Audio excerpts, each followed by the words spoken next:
शिवतनय वरिष्ठं सर्वकल्याणमूर्तिं परशुकमलहस्ते शोभितं मोदकेन अरुणकुसुममालं व्यालबद्धोदरै च मम हृदयनिवासं श्रीगणेशं नमामि। म्हणते तुझ्या चरणी आश्रय दे श्यामा, तेणेची नित्यमनी तुष्टी घडे प्रकामा। लागो तुझ्या भजनी हे मनसाच नित्य, याहून अन्य जगदंबन कांक्षी चित्त। सर्वस्व तूचा मुचे जगदंब माते, आम्ही तुझे प्रिय शिशूच दुजे नाते। माटो कसाही गुणहीन सदा जनामी, तू माय एक करिसी मम चोजनामी। तू माय एक करिसी मम चोजनामी। श्री गणेशाय नमः, श्री सरस्वत्यै नमः, श्री मातृपितृभ्यां नमः, श्री कुलदेवताभ्यो नमो नमः, श्री गुरुदेवताभ्यो नमो नमः। ओम श्री ललिता देव्यै नमः। अथ श्री ललिता सहस्रनाम स्तोत्रम्। भवे देवेति मुख्यानि तत्र वक्ष्यामि संशृणु। ललिता महालक्ष्मी लक्ष्मी रमा च पद्मिनी, कमला संपदीशा च पद्मालय इंदिरेश्वरी। परमेशी सती ब्राह्मी नारायणी च वैष्णवी, परमेश्वरी महेशानी शक्तिशा पुरुषोत्तमी। शक्तिशा पुरुषोत्तमी, शक्तिशा पुरुषोत्तमी। ओम श्री ललिता देवे नमः। अथ श्री ललिता सहस्रनाम स्तोत्रम्। आपण आतापर्यंत ललिता सहस्रनाम स्तोत्रातली 741 नावं बघितलेली आहेत आणि 142 श्लोक आतापर्यंत आपण माहिती करून घेतलेली होती। मागच्या याच्यामध्ये आपण तिचं लास्य लज्जा वगैरे बघितले होते। मग तिची अशी अपेक्षा आहे की आपण सुद्धा कोणतंही तिला लाज वाटेल असं कोणतंही कृत्य आपल्या हातनं होऊ नये अशी अपेक्षा म्हणून ती लज्जा नावानं सुद्धा तिला वाग्देवींनी उल्लेख केलेला आहे। रंभादिवंदिता म्हटले म्हणजे रंभा उर्वशी सारख्या महादेवांगना ज्या आहेत त्या सुद्धा तिची पूजा करताना आपल्याला दिसत आहेत असं आपण बघितलं। म्हणजे सौंदर्याची अतुलनीय खाण असणाऱ्या या देवांगना सुद्धा ललितांबेकीची पूजा करतायत, कारण नाहीतर त्यांना शाप मिळून पुन्हा पृथ्वीवरती यावं लागतं याची कल्पना त्यांना आहे, म्हणून त्या सुद्धा तिचं पूजन करताना दिसत आहे। तिथं आपण संपवलेलं होतं। आता पुढचे जे श्लोक आहेत 143 नंबरचा आणि 144 नंबरचा, या दोन श्लोकामध्ये 8 नावं तिची उल्लेख केले गेलेले आहे। ते शिव आणि ब्रह्म यांची जाणीव करून देणारी आहे। म्हणजे इथं तिचं जे रूप त्यांनी दाखवले ते वाईट कृत्यांचा नाश करणारी ती आहे अशा हेतून ह्या 8 नावांची चर्चा केली गेली आहे। इथं मागील जे नाव आहे 727 आपण बघितलं होतं, शिवज्ञान प्रदायिनी असं तिचं नाव आहे। ह्या नावाचा उल्लेख बरेच वेळेला आलेला आहे आणि याचीही पुन्हा आपण थोडं आपल्याला आठवण करून घ्यावी लागते, कारण शिव हा आपल्याला परमज्ञान प्राप्त करून देणार आहे तो शक्ती, कारण आणि ते ज्ञान ही शक्ती माता जी आहे म्हणजे आपली ललिता जी आहे ती शिव हा ज्ञानाचा स्रोत आहे आणि ते ज्ञान आपल्या भक्तांना करून देण्याचं काम ही करते। खरं तर ते फार अवघड आहे, पण तिच्या योगानं ते ज्ञान आपल्याला सहज प्राप्त होतं म्हणून ती भक्ताला ते मिळवून देते। पण हे सगळं केव्हा शक्य आहे तर शिवशक्ती एकत्रित असतील तरच, आणि याची जाणीव वाईट कृत्यांचा नाश हे साध्य करण्यासाठी तिची ही पुढील नामं जी दिलेली आहेत ती त्यांचा उल्लेख केला गेलेला आहे। म्हणजे हे दोघं एकत्र आले तर कोणतेही वाईट गोष्टी ज्या आहेत त्यांचा नाश आपोआप होणार आहे, आणि हेच तिला या वाग्देवींना इथं सांगायचंय की तिचं एकत्रितपणा असणं शिवाचं आणि शक्तीचं हे वाईट गोष्टींचा वाईट शक्तींचा कृत्यांचा नाश करणार आहे। हे आता पुढील नावातून आपल्याला कळणार आहे। आता 742 नंबरचं जे नाव आहे भवदा सुधावृष्टी, भव दाव सुधा वृष्टी म्हणजे काय? तर भव म्हणजे काय? तर संसार. दाव म्हणजे काय? तर दावानल म्हणजे जंगलामध्ये जो वणवा लागतो, जो अग्नी प्रज्वलित होतो, त्याला दावानल असं म्हणतात. आता इथं भवदाव सुधा वृष्टी. सुधा म्हणजे काय? आपल्याला माहिती, सुधा म्हणजे अमृत किंवा गोड. सुधा म्हणजे गोड असा अर्थ आहे. आणि गोड काय? गोड पाणी. कशाची वृष्टी होते? वृष्टी म्हणजे त्याच्यावरती बरसणं असा जो अर्थ शब्द आहे, किंवा त्याच्यावरती प्रभाव पडणं असा जो अर्थ आहे तो म्हणजे अमृत. त्याच्या सुधावृष्टी म्हणजे अमृताचा वर्षाव. म्हणजे तिथं त्यांना असं अपेक्षित आहे की जेव्हा त्यांनी इथं वाग्देवींना अपेक्षित आहे ते म्हणजे भौतिक जीवनाशी तुलना त्यांनी केलेली आहे. भौतिक आपलं जे भौतिक जीवन आहे त्याची तुलना त्यांनी जंगलातील वणव्याशी केलेली आहे. भवदाव म्हणजे जंगलामध्ये जे वणवा पेटला ही सगळीकडे आग पसरलेली आपल्याला दिसते आणि अमृताच्या वर्षावाने ती आग विझते. आपोआप त्या जंगलामध्ये कोणी पाणी घालायला जाईल का? आपल्या घरात थोडंसं काहीतरी झालं तर आपण भराभरा बादलीने पाईपने कशाने तरी पाणी घालून विझवतो. पण जंगलातील आग विझवायची असेल तर त्याला पर्जन्यवृष्टीच व्हायला पाहिजे. आणि इथं ती पर्जन्यवृष्टी कोणती होती? तर अमृताची होती. आणि हे अमृत म्हणजे कोणतं आहे? तर ते म्हणजे आपल्याला मिळणारं ज्ञान. तर इथं त्यांनी अशी कल्पना केलेली आहे की या जंगलातील ज्ञान, जंगलात लागणारे हा वणवा म्हणजे हे अज्ञान आहे. मनुष्याच्या भौतिक जीवनामधलं अज्ञान आहे. आणि अमृत म्हणजे ज्ञान आहे. म्हणजे हे अज्ञान आणि हे जे ज्ञान आहे, तर आपण काय होतो? आपण जीवन जगत असताना आपण देहधारी मानव काय करतो? तर या भौतिक गोष्टींमध्येच आपण रममाण होऊन जातो. आपल्याला ते परम ज्ञान प्राप्त करायचंय ही गोष्ट आपल्या लक्षातच राहत नाही. आणि त्यामुळं पण जेव्हा आपल्याला थोडासा अध्यात्माचा टच किंवा अध्यात्माकडे आपण थोडंसं वळतो तेव्हा आपल्याला ज्ञान मिळवायचं आहे. आणि हे ज्ञान मिळवलं तर आपोआप आपल्यातलं अज्ञान नष्ट होणार आहे, याची कल्पना आपल्याला येते. याचा अर्थ आपण असाही आणखीन एक करू शकतो की जंगलावर पर्जन्याचा म्हणजे जसं जंगलावरती आग लागल्यावर पाऊस पडणार आणि आग विझणार आहे. म्हणजे अज्ञान जसं भौतिक जीवनाशी संबंधामध्ये अज्ञान आहे, त्या अज्ञानावरती ज्ञानाचा पाऊस पडणार आहे आणि अज्ञान नष्ट होणार आहे. हे दोन अर्थ झाले. आता आणखीन असा अर्थ होतो की जेव्हा जंगलामध्ये पर्जन्याचा वर्षाव होईल त्यावेळेस काय होतं? त्यावेळेस जंगल वाढतं. जंगल आपण जसं आपण समजा परसदारी काही झाडं लावलेले असतात टेरेसवर कुंडीमध्ये झाडे, त्याला आपण खत घालतो, पाणी घालतो, त्याची निगराणी करतो, तो उन्हात ठेवायचं, परत आत आणायचं, हे सगळं गोष्टी आपण करत असतो. म्हणजे त्याची वाढ करण्याची, संवर्धन करण्याचं काम आपण करतो. पण जंगलातली लावलेली झाडांचं कोणी असं संवर्धन करायला जातं का? ही झाडं आपोआप उगवतात, आपोआप वाढली जातात, आपोआप त्यांना असं. म्हणून वसंत ऋतूमध्ये बघा आपण बघतो की पाऊस पाण्याचा थेंब नसतो, सगळं आपण सुद्धा होरपळून निघत असतो. पण त्यावेळेस हे वृक्ष मात्र सुंदर अशा कोवळ्या हिरव्यागार पानांनी लगडलेले दिसतात. निसर्गाची किमयाच अशी आहे की त्यावेळेस त्यांना विशेष पाण्याचा संपर्क आला नाही तरी सुद्धा हिरवेपणा त्यांच्याकडे राहत असतो. म्हणून इथं त्यांनी अशी कल्पना केलेली आहे की पर्जन्यामुळं जंगलातल्या वृक्षांची वाढ होते. आणि जंगल म्हणजे काय? जंगलामध्ये काय असतं? सुबाबुळ आहे, कुबाबुळ आहे, अनेक तऱ्हेचे वृक्ष तिथं उगवलेले आपल्याला दिसतात, अनेक तऱ्हेचे. म्हणजे या वृक्षांची वाढ होती आणि त्यांच्या आश्रयानं पशु पक्षी सुद्धा तिथं वास्तव्य करत असतात. म्हणजेच काय होते? आपण अज्ञानी लोक जसं जंगलामध्ये अनेक वृक्ष, चांगलेही वृक्ष वाढतात आणि वाईटही वृक्ष की काटेरी वृक्ष पण वाढतात, काही काही विषारी वृक्षांची पण वाढ होते, पण त्याबरोबर एखादा चंदन वृक्ष सुद्धा उगवतो.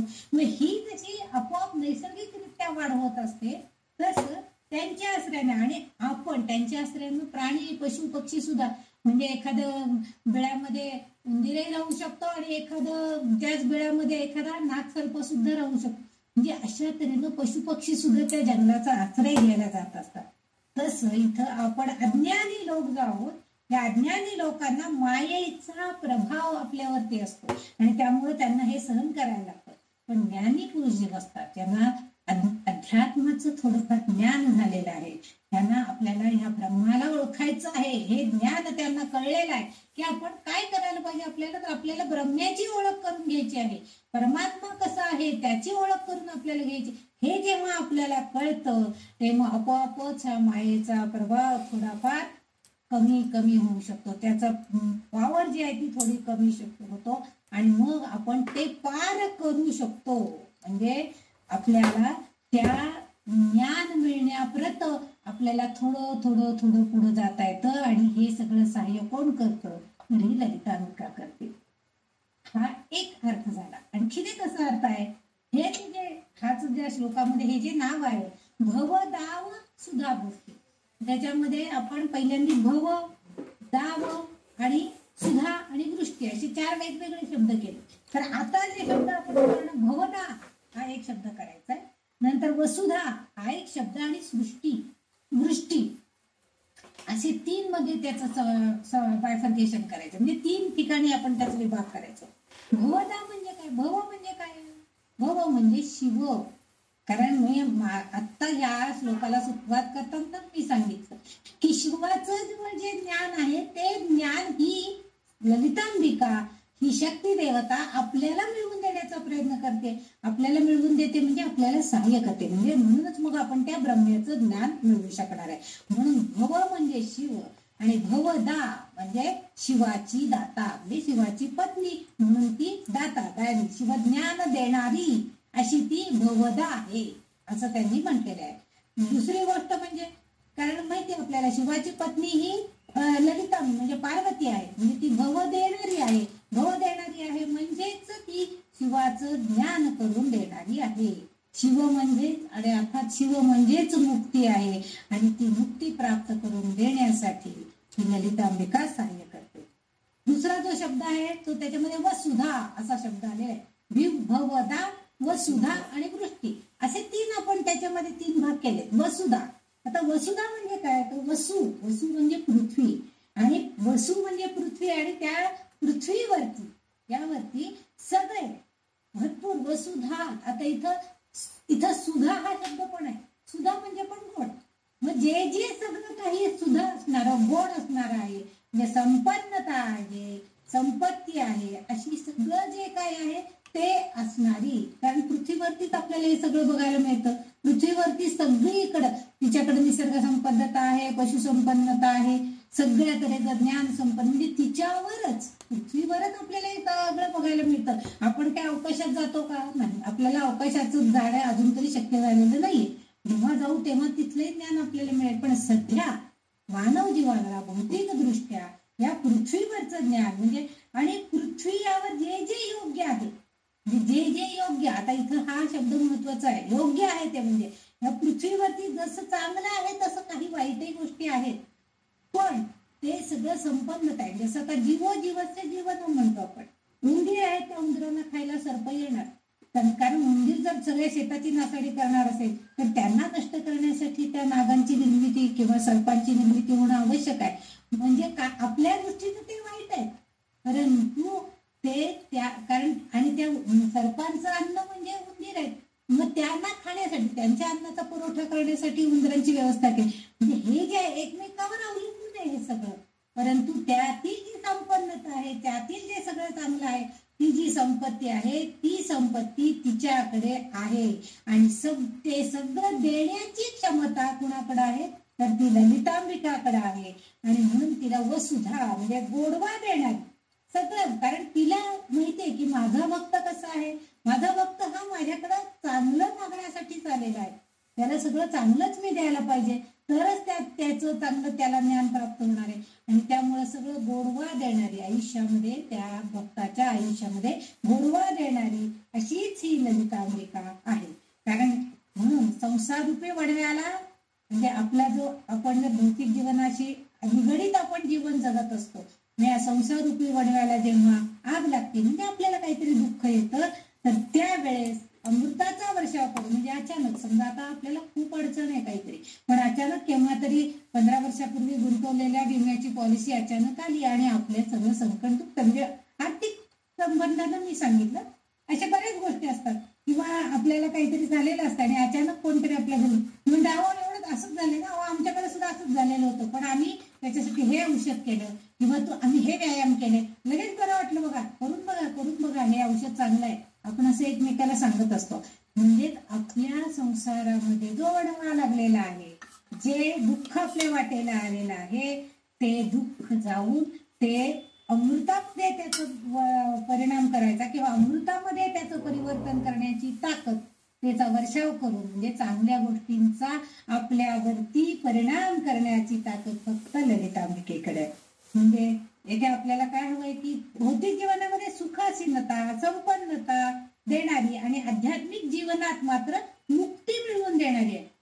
हे भौतिक सुखाविषयी मी सांगितलं, पण त्याचबरोबर हीच ललितांबिका आपल्या आध्यात्मिक ज्यांना ज्ञान प्राप्त करून घ्यायचं आहे किंवा आध्यात्मिक ज्यांची प्रगती झालेली आहे किंवा ज्यांना आता ब्रह्माची ओळख करून घ्यायची आहे, त्या सगळ्यांसाठी ती काय करते, मुक्तीचा मार्ग मिळवून देण्यासाठी ती आपल्याला सहाय्य करते. म्हणजे दोन्ही गोष्टींची संपन्नता तिच्याकडे आहे. भौतिक गोष्टींची संपन्नता तुम्हाला हवी आहे तर तुम्हाला तो पैसा, अडका, मान, मरात, तुम्हाला इच्छित गोष्टी सगळे ती देणार आहे.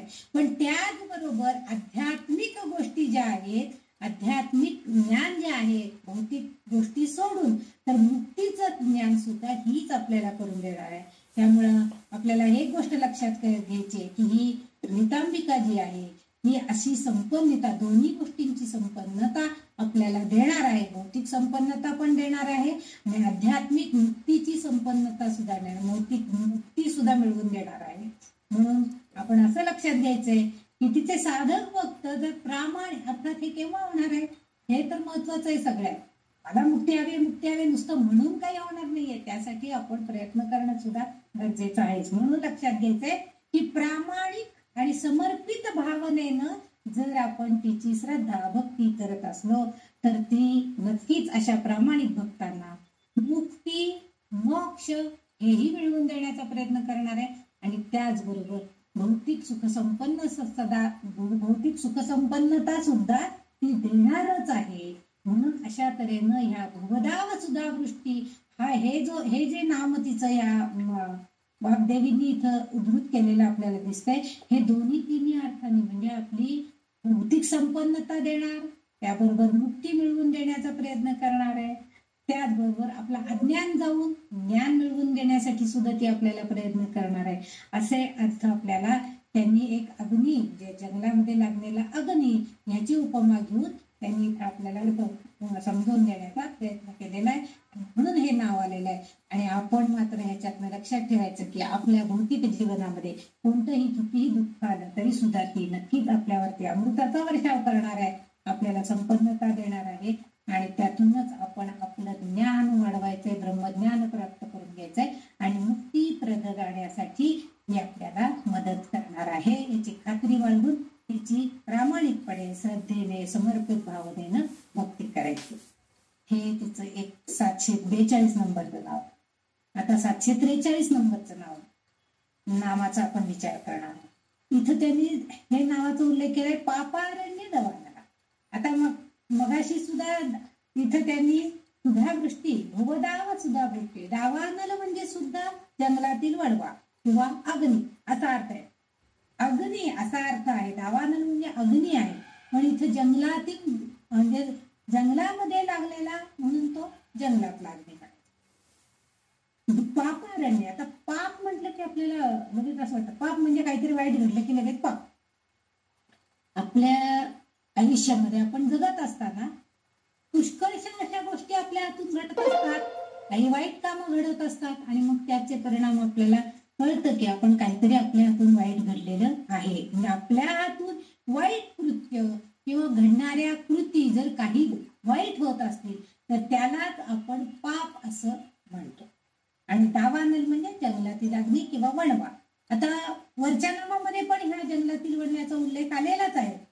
आता पूर्वीचा आणखी म्हणजे याच्याही पूर्वी आपण जेव्हा तिची नामं बघतोय तेव्हा पापनाशिनी म्हणून एक तिचा उल्लेख आलेला आहे. एक नाम तिचं त्यांनी उद्धृत केलेलं आहे या वाग्देवींनी. तर पापनाशिनी याच्यामध्ये ती आपल्या भक्तांचं पाप नाहीसं करती असा अर्थ आपल्याला माहिती आहे. म्हणजे त्याच्या हातून, भक्ताच्या हातून कोणतंही वाईट कृत्यच घडू द्यायचं नाही असं ती करते. म्हणजे पापवृत्तीमुळे भक्ताला होणारं जे दुःख आहे, जो त्रास आहे तोच नाहीसा करणं हे तिचं काम आहे. म्हणून ती पापनाशिनी आहे असा आपण उल्लेख केलेला आहे. यासाठी इथं आणखीन एक उदाहरण त्यांनी असं दिलंय की इंद्र सुद्धा सांगतोय, म्हणजे हे ती अशी पापनाशिनी आहे. आणि पापारण्य, अरण्य म्हणजे काय तर जंगल, आणि अग्नी म्हणजे पाप, अरण्य आणि अग्नी असे 3 शब्द त्याच्यामध्ये आलेले. पाप म्हणजे काय आपल्याला कळलं, वाईट सगळं जे काय आहे, दुष्कृत्य आहेत, आपल्या मनातले वाईट विचार, हे सुद्धा पाप आहे. आपल्या मानसिक पाप सुद्धा आपल्या हातनं घडत असतात. आपल्या जरी आपण प्रत्यक्षात बोलून दाखवलं नाही तरी सुद्धा मनामध्ये सुद्धा आपल्या कधीतरी वाईट विचार येतात. काय हे इतकं मी चांगलं वागते तरी सुद्धा हिला काही कळत नाहीये, मग हिला नक्की अद्दल घडायला पाहिजे. आपण देऊ शकत नसतो, आपली बोलायची तेवढी ताकद नसते, परंतु तिला देवाने अद्दल घडवायला पाहिजे. हा वाईट विचार आहे आपल्यामध्ये, का तिला अद्दल घडायला पाहिजे. आणि मग समजा चुकून आपण बोला फुलाला गाठ पडली आणि काहीतरी घडलं तर आपण देवांबरोबर शिक्षा दिली तिला, ती त्रास देतो तिला. म्हणजे ही जी भावना आहे ही मानसिक पाप सुद्धा आहे. मग ह्या पापाची शिक्षा आपल्याला सुद्धा मिळणार ना. तिला तिच्या कर्माची शिक्षा मिळाली, पण आपल्या पापाची शिक्षा आपल्यालाही मिळणारच आहे. म्हणून आपल्याकडनं कोणतंही पाप घडूच नये, ह्यासाठी आपली पापवृत्ती नाहीशी व्हावी आणि भक्ताला ते सगळं त्याचं दुःख उडून निघून जावं, पाप निघून जावं, ह्यासाठी ही ललितांबिका आपल्याला सांगत असते. इथं असं सांगतायत की इंद्र सांगतो की तुम्ही सर्व पापांचा तात्काळ नाश करणारे परमरहस्य असणारा. म्हणजे इंद्रांनी सुद्धा ह्या ललितांबिकेचं जेव्हा त्यांनी मागच्या एका याच्यामध्ये आलेले की तो सुद्धा तिची पूजा करतो, पूजन करतो, अर्चन करतो. कशाच्या साह्यानं करतो तर पंचदशी मंत्र जो आहे त्याचं महत्व पुन्हा इथं आले बघा. मागच्या काही नामांमध्ये पण आलेलाच आहे. सुरुवातीला पण मी सांगितलेच होतं की हा पंचदशाक्षरी मंत्र अतिशय प्रभावशाली आहे. तितकं फक्त आपण थोड्या श्रद्धेनं आणि सातत्यानं त्याचं सतत पठण केलं पाहिजे. तर हा जो भगवत ह्याच्यामधला पंचदशाक्षरी मंत्र आहे ललिता देवीचा, तर तो मंत्र जो आहे तो मंत्र जर आपण भक्तिपूर्वक आणि श्रद्धेनं जर उच्चारण केलं तर आपोआप आपल्या पापांचा तात्काळ, म्हणजे इंद्र स्वतः सांगतोय की तात्काळ, इंद्रा देवांचा राजा आहे आणि देव स्वतः सांगतायत की तात्काळ म्हणजे लगेच तुमच्या हातनं जर जितकं जास्तीत जास्त त्या पंचदशाक्षरी मंत्राचं जप होईल तेवढं तात्काळ तुमची पाप आपोआप नाश होणार आहेत, संपली जाणार आहेत, हळूहळू ती नष्ट होणार आहेत आणि परम रहस्य तुम्हाला कळणार आहे. कारण या पंचदशाक्षरी मंत्रच मुळात परम रहस्य सांगणारा आहे. आणि म्हणून म्हणजे आणि त्यांनी ती साधना करताना इंद्राने असं सांगितलंय, इंद्र असं म्हणतोय की जर तुम्ही पाण्यात उभं राहून, आता साधक लोक हे करतात, त्यांना साधना करायची ते लोक करतात. आपण निदान हे येतं काय ग्रहण वगैरे काळामध्ये आंघोळ करून झाल्यावरती तरी निदान त्या ग्रहण काळामध्ये असा एखादा मंत्र जर आपण जप केला आपल्या गुणून दिलेल्या मंत्राचा किंवा एखादा असा पॉवरफुल मंत्र की ज्याचा आपल्यावरती चांगला परिणाम व्हावा, तर त्या काळामध्ये आपण त्याचं उच्चारण करावं. इथं इंद्र सांगतो की पाण्यात उभं राहून जर ती साधना केली तर आपलं सगळं पाप तात्काळ नाश होतो. म्हणजे निदान पाण्यात न उभं राहता नुसतं उभं राहून जरी आम्ही अर्धा तास ते स्तोत्र म्हटलं तरी सुद्धा काहीतरी घडतच असेल ना, तात्काळ नाहीच झालं, थोड्या काळाने का होईना पण आमचं दुःख, आमचं पाप, आमच्यातली वाईट बुद्धी हळूहळू नष्ट होईल, ही अपेक्षा आपण करायला हरकत नाही. तर अशा तऱ्हेने हे पापारण्य दवाण्याला हा जो शब्द आलेला आहे हे ललितांबिका आपल्याला हे म्हणजे तिचंच आहे, हे जे मंत्र आहे हा तिचाच मंत्र आहे, तिचंच गुणांचं वर्णन करणारा मंत्र आहे.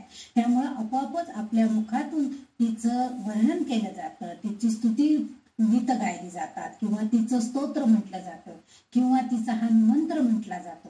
म्हणजे आपोआप ती आपल्याला कृपा करते आणि आपल्याला सहाय्य करते. भगवद्गीतेमध्ये सुद्धा भगवंतांनी आपल्याला हेच सांगितले बघा. 18व्या अध्यायामध्ये श्लोक आहे की तो काय भगवंत काय म्हणतात की हे भक्ता, सर्व शक्तिमान आणि सर्वांना आधार देणारा मीच आहे. माझ्या प्रती तू तुझी सर्व धर्म कर्तव्य सोडून फक्त माझाच आश्रय घे. मी तुझ्या सर्व पापांपासून, पातकांपासून तुला मुक्ती मिळवून देईल. 66वा श्लोक आहे 18व्या अध्यायातला. त्यांनी सांगितलं की तू माझ्या आश्रयाला ये, मी तुला नक्की मुक्ती मिळवून, म्हणजे कोणत्याही प्रकारची तू काळजीच करू नको.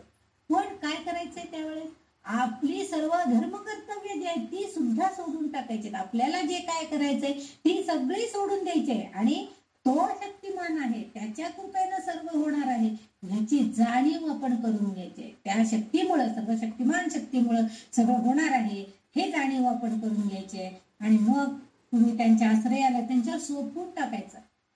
आमचे गोंदवलेकर महाराज हेच सांगतात की तुम्ही फक्त नाम घ्या आणि सोपवून टाका माझ्यावरती. माझं नाम आणि मी तुमचं सगळं योगक्षेम महाम्यम मी सगळं करतो, पण तुम्ही तेवढ्यासाठी तेवढं सरेंडर व्हायला पाहिजे की नाही, तुझ्याशिवाय मला कुणी दाता नाहीये, तूच एक मुक्तीदाता, तूच एक भक्तिदाता आहेस, तूच सगळं काही आहे, तूच करता तू करविता आहे मान्य केलं पाहिजे.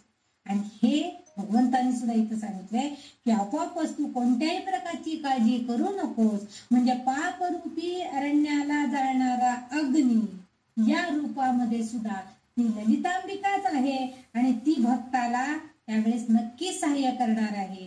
आणि म्हणून तिचा उल्लेख पाप अरण्य दवानरा, म्हणजे ती तिथंच आहे. वाग्देवी तिचं हे संबोधन का वापरतात, ललितांबिकेसाठी का वापरतात, कारण त्या सांगतायत की ती भक्ताला सांगते ललितांबिका की तू निष्काळजी हो, पण निष्काळजी होताना तू मला आश्रयाला ये. भगवंत जसं सांगतायत तसं ती सुद्धा तेच सांगते की मी आहेच, पण तू माझ्या आश्रयाला ये, मला शरणागत हो. आपोआप तू निष्काळजी झालास, तुला काही काळजी करायचं कारणच नाही, कारण मी तुझी काळजी व्हायला समर्थ आहे. हेच जणू आपल्याला ही ललितांबिका सांगते. म्हणून इथं पापारण्य दवानला असा उल्लेख अग्नी आणि वाग्देवींनी इथं तिचा केलेला आहे. म्हणजे अग्नी, पापरूपी अरण्याला जाळणारा अग्नी, पापरूपी अरण्य म्हटले म्हणजे बघा, अरण्य आधी एवढी महान असतात, काटे कुटे इतके वाईट वृक्ष, चांगले वृक्ष, पशु पक्षी सगळं असतंय तिथं. अशा अरण्यामध्ये अग्नी लागलेला आहे. आणि तो अग्नी म्हणजे अर्थातच तो कसा असतो आपल्याला सगळ्यांना माहिती आहे. थोडासा तव्याचा जरी झटका बसला तरी सुद्धा हा होतो आपल्याला, म्हणजे त्याची आपल्याला इतकी दाहता जाणवते. जर अरण्यास पेटलेला असेल तर त्याचा दाह आपल्याला जाणवणारच असतो. परंतु त्यावेळेस ही ललितांबिका मात्र आपल्या भक्ताला सहाय्य करणार आहे आणि त्या वणव्यातून, त्या अग्नीतून तुम्हाला सुरक्षितपणे बाहेर आणणार आहे. म्हणजेच तुमचं पाप जे आहे ते सगळं नष्ट करण्याचा प्रयत्न करणार आहे आणि जे झालेलं आहे ते पण नाश करणार आहे. म्हणजे पुन्हा पण होऊ द्यायचा प्रयत्न करणार नाही आणि झालेलं नाश करणार आहे. म्हणून पापारण्य दवानला असं तिचं नाव उद्धृत झालेलं आहे. आता पुढचं जे नाव आहे बघा, हे सगळे मी म्हणजे आधी सुरुवातीला सांगितलं की ही जी 8 नाव आहे ही सगळं वाईट नष्ट करण्यासाठीची तिची शक्ती आहे आणि त्या शक्तीला त्यांनी ते एक एक नाव दिलेलं आहे. आता तिसरं त्यातलं म्हणजे 744 नंबरचं नाम आहे दौर्भाग्य तुल वा तुला. म्हणजे त्या ह्या शब्दाची थोडाशी केलेली आहे, दुर्भाग, अतुल आणि वातुला. येथे वाग्देवी आपल्याला हे सांगतायत की आपलं पूर्व संचित, म्हणजे आपण जे म्हणतो की मागच्या जन्माचं पुढच्या जन्मात येतं, आता ह्या जन्मात कदाचित मला हे सगळे भोग भोगायला लागणार असतील, पण पुढच्या जन्मात तरी भगवंता असलं काही भोग माझ्या वाटेला देऊ नकोस बाबा, अशी अपेक्षा आपण करत असतो. म्हणजे पाठीमागचं पुढं संचित, आपण जसं संचित धन म्हणतो, आपण म्हातारपणी काहीतरी पाहिजे की, म्हणून आम्ही हे संचय करून ठेवलेला आहे की जो म्हातारपणी आम्हाला उपयोगी पडेल, तेव्हा मला काही काम करायला झालं नाही तरी सुद्धा हा पैसा तरी निदान उपयोगी पडेल. पूर्व संचित, आपले पूर्वीचं संचित जे आहे म्हणजे आपलं भाग्य, दुर्भाग. आता तो जर दुर्भाग असेल म्हणजे वेगवेगळ्या जन्मामध्ये आपण काय करतो, आपलं कर्म करत असतो आणि त्या कर्माचं साचलेलं गाठोड हे जे आहे, हे कर्म हे सुखाचं कारण आहे आणि दुःखाचंही कारण आहे. काही काही गोष्टी म्हणजे ह्या नामात आपल्याला वाग्देवीने हेच सांगायचंय की तुम्ही जी कर्म करत असता ते काही जणांसाठी सुखाची आहेत, काही जणांसाठी दुःखाचीच आहे. आता बघा, आता आपण आज 3 वाजता हे आपलं मोबाईलचा डबडा घेऊन समोर बसतो, काय आपण ऐकतो तेव्हा आपल्याला आनंद मिळतो, म्हणजे आपल्याला ते सुखावं आहे. पण जर शेजारी आपले मिस्टर झोपलेले असतील त्याच रूम मध्ये, कारण बाकीच्या रूम मध्ये बाकीच्यांचे वर्क फ्रॉम होम असतील, काहीतरी असेल, तिथं आपल्याला शक्य नसेल, तर त्यांना काय होते, त्यांना दुःखाचं कारण आहे. काय हे 3 तास काहीतरी बडबडत असतात, हे ऐकत असतात, एवढं मोठे लावतात, माझी झोप मोड होते. म्हणजे तरच कर्म, हे जे कर्म आहे आपल्यासाठी सुखावं आहे. तुम्हाला असं वाटतं हा काही छान सांगतायत, खरं वाटतं ऐकायला, पण त्याच वेळेला त्यांची झोप मोड होती, म्हणून त्यांना हेच कर्म दुःखावं होतंय. ह्याचाच अर्थ आपण जे कर्म हे सुखाचं कारण आहे, म्हणजे काही गोष्टी आपल्या जीवनामध्ये हे म्हणजे ह्याच जन्मामधलं असं नाही, मागच्या जन्मामधलं काही गोष्टी अशा. आता आपण एखाद्या झुरळ किंवा पाल आलेली असली घरामध्ये, आपण त्याला मारतो की नाही? सोडणार आहे का त्याला आपण? नाही. पालीला आपण मारणार, ठार करणार, कारण ती कशात तरी पडेल, काहीतरी होईल. पण हे कर्म आपल्या हातून नाश आहे. पण त्या तीच पाल जर घरात असेल तर झुरळ बिरळ कुठेतरी भिंतीवर हिंडत असले तर ते चुटुपुटू खात हिंडत असतात बघा. चुटचुट आवाज येतो त्यांनी पालीने झुरळांना, किड्यांना, माशांना पकडले. म्हणजेच काय? तेच कर्म त्या माशांसाठी, त्या झुरळांसाठी काय दुःख सुखावं आहे. कारण आता पाल गेली म्हणजे त्यांना खाणार आता कोणी नाही, आणि त्या पालीला आपण मारलेले म्हणजे ते तिच्यासाठी दुःखावं आहे. म्हणजे हीच गोष्ट प्रत्येक कर्म, कुठलंही कर्म आपण जेव्हा करू ते एक गोष्ट सुखावं आणि एकाला ते दुःखावं हे असणारच आहे. आणि म्हणून या नामामध्ये असं सांगितलं जाते की दुर्भाग्य म्हणजे दुःख. अतुल, दुर्भाग्य, अतुल असा शब्द दुसरा आहे. 3 भाग केले होते. अतुल म्हणजे महाभयानक, खूप मोठं. आणि वातुल म्हणजे वारा, वावटर असा अर्थ आहे. वात म्हणजे वारा. आता त्यांनी त्या स्तोत्रामध्ये म्हणून ते वातुल शब्द वापरला. वारा म्हणजे दुर्भाग्य म्हणजे दुःख, महाभयानक दुःख आणि वारा. आता हा वारा काय करतो? वावटळ आहे. म्हणजे जर आपण असं मानलं की आपले दुर्भाग्य म्हणजे आपलं दुःख, हे दुःख काय आहे?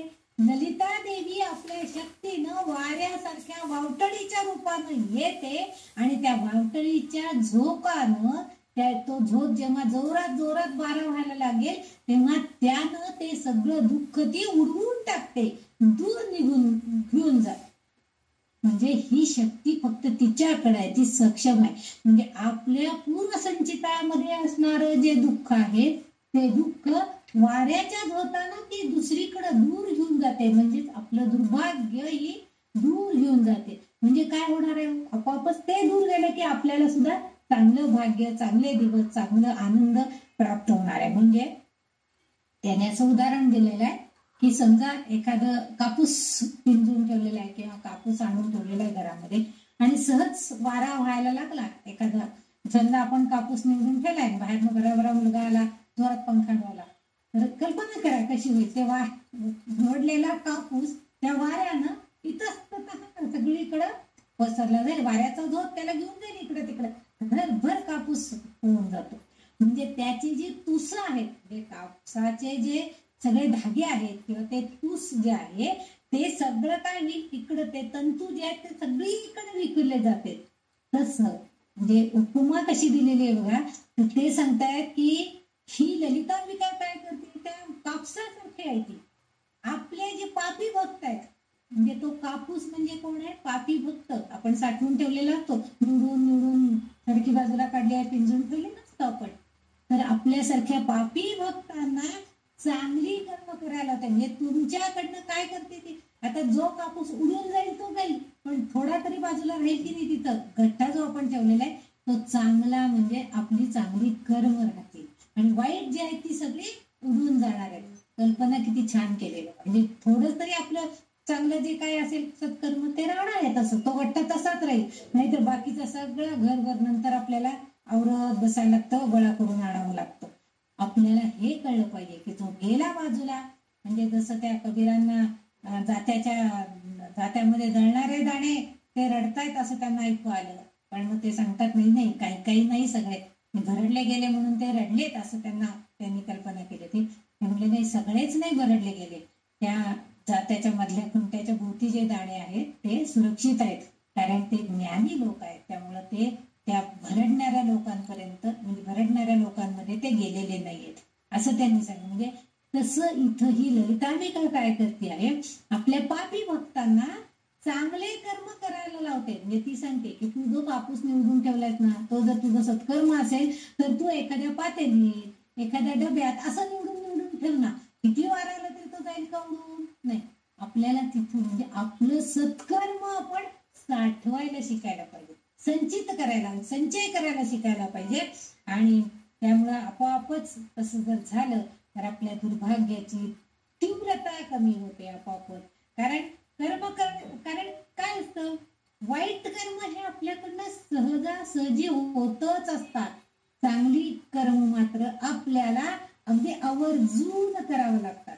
म्हणजे समजा लक्षात घ्या, आज एकादशी आहे, आपण अगदी आदल्या दिवशी ठरवलेलं असतं नाही उद्या उपवास जरी नाही आपण केला तरी निदान सकाळी उठल्याबरोबर अगदी चहा बिस्किट वगैरे काही खायचं नाही.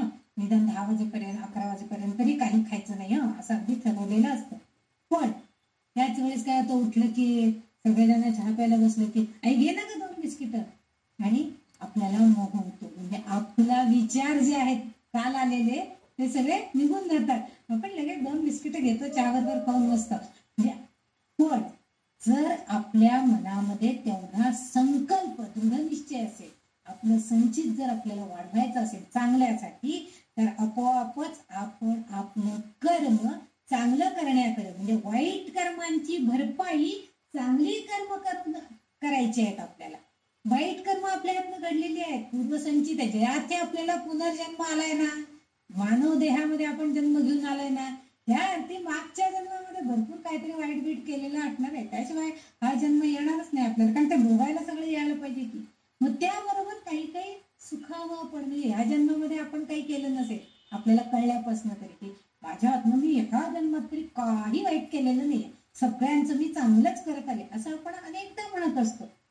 पण जे पूर्वसंचित आहे ते कुणाला चुकले ते भोगायलाच पाहिजे. आपल्याला देवादिकांना सुद्धा पूर्वजन्मामध्ये पूर्वसंचितानुसार शाप मिळालेले होते आणि ते भोगायला लागले. आपण तर सामान्य साधक आहोत, मग आपल्याला तर ते मुळीच चुकणार नाहीये. त्यामुळं फक्त काय होणार आहे, आपोआपच आपल्या ह्या कर्माचं आत्ताच्या जीवनातल्या आत्ताच्या आयुष्यातल्या कर्म जे आहे ते जर चांगलं असेल तर आपोआपच त्या दुर्भाग्याची तीव्रता कमी होते. आपोआपच थोडं थोडं, म्हणजे बघा आपण आपल्या आयुष्याकडे दृष्टिक्षेप टाकला तर आपल्याला सहजपणे, म्हणजे अगदी आता माझ्या मुलाला ऍडमिशन मिळेल का, आपल्याला अगदी काळजी असते, पण त्या मुलाला सहजपणे आपल्याला हवे तिथं हवे ठिकाणी ऍडमिशन मिळते आणि आपली मुलं सुसंस्कृत होतात. हे आपलं पूर्वसंचित आहे. जे चांगलं कर्म आपण ह्या जन्मामध्ये आपण चांगले कर्म केले त्याचं फळ आपल्याला मिळाले, पण मागच्या जन्मामध्ये आपण कुणाला असा त्रास दिलेला असणार आहे, म्हणून आपल्याला थोडं वेटिंग करावं लागेल. पहिल्या राऊंड मध्ये नाही ऍडमिशन मिळाली, दुसऱ्या राऊंड मध्ये नाही ऍडमिशन मिळाली, पण तिसऱ्याला मिळाली का, तर आपलं पूर्वसंचित आहे ते दुर्भाग्य आपल्या चांगल्या कर्माने हळूहळू हळूहळू नष्ट झालं आणि शेवटी चांगलं फळ आपल्याला मिळालेलं आहे. म्हणून दुर्भाग्य तुला वाऱ्यासारखं ते दुर्भाग्य सगळं दूर निघून गेलेलं आहे आणि चांगलं कर्म आपल्याला इप्सित फळ देण्यासाठी आहे. आणि हे कर्म जे आपल्याकडनं केलं जातं त्याला कारण आहे ही ललितांबिका, की आपल्याकडनं चांगलं, कारण कर्माचा सिद्धांतच मुळात असा आहे की नियम न मोडता तत्व न सोडता पापात अजून भर नाही पडायचे. कोणतंही कार्य करताना नियम न तोडायचा. म्हणजे चांगलं काम करायचंय म्हणून दुसऱ्याच्यातलं काहीतरी चोडून आणून गजरे करायचे आणि एखाद्या सवाष्णीला दान द्यायचं असं नाही तुम्हाला कोणी सांगितलेलं. दुसऱ्याच्या दारातली फुलं काढून आणायची चोरी आहे की नाही, मग ते कशाला आपण करायचंय. म्हणजे अशा तऱ्हेचं कर्म करायचं नाहीये. म्हणजे पापात नियम नाही मोडायचा, तत्व पण नाही सोडायचं. मला गजरा द्यायचा आहे ना, ठीक आहे, मी 4 पैसे खर्च करून बाजारात फुलं आणीन, छानपैकी एखादा गजरा करीन, एखाद्या सवाष्णीला देईन, हे माझ्या तत्वात बसणार आहे. पण चोरून आणून फुलं काढून त्याचा गजरा मी दुसऱ्याला देणं हे नियमात बसत नाही, हे तत्वात बसत नाही. ही जी वृत्ती आहे अशी वृत्ती वाढ करण्याचं का, म्हणजे त्याच्यामध्ये पापामध्ये अजून भर करायचं नाही आपल्याला, तर कर्माचा हिशोब चुकता करण्यापासून बाहेर पडण्याचा. म्हणून हा कर्माचा हिशोब जेव्हा समजा आपण अज्ञानात असो तर आपण पूर्वी लहानपणी पण केलेलं असेल, कुणाच्या बंगल्याच्या दाराशी गेलं, चांगली 4 फुलं दिसली की लगेच 4 जायची म्हणा, कसली चांगली फुलं, एखादं गुलाबाचं फुल बाहेर आलं असलं कंपाऊंडच्या तर लगेच तोडून आण, अशी कृत्य आपल्या हातनं झालेली असते. पण आता जेव्हा आपल्याला कळलं की नाही हे कर्म वाईट आहे, तेव्हा आपला हात चुकूनही त्या फुलाकडे जात नाही. फक्त आपण ते फुलाचं नयन सुख म्हणतो आपण, चांगलं कसं दिसतंय, चांगलं उमललंय, चांगला वास येतो, एवढंच फक्त आपण बघणार आहोत. म्हणजे आपल्याला पापात आपल्या अजून भर पडत नाही, आपल्या हातनं वाईट काही होत नाही आणि कर्माचा हिशोब चुकता करण्यापासून आपण बाहेर पडतो. म्हणजे समजा आपल्या हातनं मागं काही वाईट झालेलं असेल तर आता त्याच्यात भर पडत नाही, आता ते उलट चांगलंच करण्याकडे आपली प्रवृत्ती होती आणि त्यासाठी ती बाहेर पडण्याचा मार्ग कोण दाखवतो? योग्य मार्गदर्शक म्हणून तीच आहे. जसं वाऱ्याचा झोत आहे, तो दुर्भाग्य सगळं दूर उडवून टाकतो, त्या कापसाच्या ढिगातून ते तंतू सगळे उडवून टाकतो आणि जो उरलेला राहतोय ते सगळं आपलं सद्भाग्य आहे. असंच आहे. म्हणून तिला ती वाऱ्याच्या झोतासारखं काम करते. आपल्यातलं दुर्बुद्धी, दुर्विचार, दुराचार हे जे सगळं आहे हे सगळं नष्ट करून हळूहळू हळूहळू कमी करते आणि आपोआपच सत्कर्मांचा प्रभाव त्याच्यावरती पडतो आणि मग आपलं जीवन हे सुखकर होतं. म्हणून इथं वाग्देवी त्याचा ललितांबिकेचा उल्लेख असा करत आहेत की दुर्भाग्य तुला वा तुला, म्हणजे अतिशय महाभयानक असं जे दुर्भाग्य आहे ते काय होते, वाऱ्यासारखं ते दुर्भाग्य दूर होते. कारण ही मार्गदर्शन करते की तू कोणतं कर्म केलं तर ते चांगलं आहे, ज्या योगे तुला तुझं दुर्भाग्य दूर करता येणार आहे, नष्ट होणार आहे. आणि म्हणून हिचा उल्लेख त्यांनी तुला दुर्भाग्य तुला तुला असा इथं या नामामध्ये केलेला दिसतं. पुढचं जे नाव आहे 745 नंबरचं नाव आहे जराध्वांत रविप्रभा. छान नाव आहे सुद्धा. आता जरा म्हणजे काय? जरा म्हणजे आपली वृद्धावस्था, आपलं म्हातारपण, त्याला जरा जरा जर्जर अवस्था म्हणतो आपण. जरा जर्जर म्हणजे आधीच म्हातारपण त्यात आणि आजारपण, त्याला जरा जर्जर अवस्था असं म्हणतो. तर इथं जरा ध्वांत, इथं ध्वांत म्हणजे अंधार असा. जरा ध्वांत म्हणजे म्हातारपण किंवा वृद्धावस्था आणि अंधार. आणि रवी प्रभा त्याला जोडून त्यांनी दिलेला आहे रवी प्रभा. रवी म्हणजे सूर्य. सूर्य काय करतो? सूर्य उगवला की सगळं अंधार नाहीसा होतो आणि सगळं तेजोमय, सगळं प्रकाशमान होऊन जातो. आणि प्रभा, प्रभा म्हणजे त्याच्या तेजानं उजळलेला भाग, तो प्रभा, त्याची तेजोमय वलय, त्याला आपण प्रभा असं म्हणतो. असं ह्या 4 शब्दांचा अर्थ आहे. म्हणजे सूर्य उगवला. आता इथं त्यांनी ह्या ललितांबिकेच्या कार्याची तुलना जणू काही सूर्याशी केलेली आहे असं दिसतंय आपल्याला. सूर्य उगवला की जसा तो अंधारावर विजय मिळतो. सूर्य उगवतो म्हणजे काय होतो? अंधार नाहीसा होतो आणि प्रकाशमान सगळीकडे होतं. आणि तो आपल्या तेजानं, प्रकाशानं सगळीकडे प्रभा पसरतो, तेज पसरतो. येथे आता हे जसं सूर्याच्या बाबतीमध्ये आपल्याला दिसतं, तसं येथे काय होतंय? ललितांबिका म्हणजे सुद्धा काय आहे? सूर्य जसा अंधार दूर करतो तसं ही ललितांबिका आपल्याला मार्गदर्शन करते की तू तुझं अज्ञान दूर कर, तू ज्या ब्रह्माला ओळखायचा प्रयत्न कर, तू ज्ञान प्राप्त करून घे. हे मार्गदर्शन ती करते. म्हणजे आपलं अज्ञान दूर करण्यासाठी ती सहाय्यभूत होते. म्हणजे जणू सूर्यासारखं तेजस्वीपणानं ती आपल्या भक्ताला ज्ञान मिळवण्यासाठी सहाय्यभूत होते, मार्गदर्शक होते. आता इथं जो ज्ञानाचा उल्लेख आलाय तर हे ज्ञान म्हणजे ब्रह्मज्ञान, म्हणजे आध्यात्मिक शक्ती असा न घेता जर आपल्या शरीराची संबंधित जर आपण त्याचा अर्थ घेतला, म्हणजे आपलं शरीर कसं आहे तर तो शरीराबद्दल म्हणजे देहाबद्दल त्यांना इथं आपल्याला सांगायचंय. कारण त्यांनी सुरुवातीला जराध्वांत असा शब्द केलेला आहे.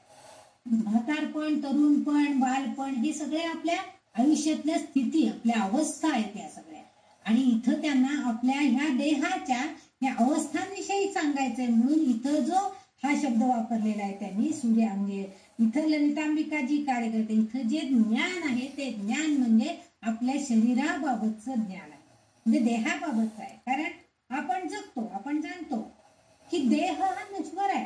आपण सगळ्यांना माहिती की देह नश्वर आहे, आत्मा शाश्वत आहे वगैरे, हे किंवा तो अजन्म आहे वगैरे, हे सगळं आपल्याला माहिती.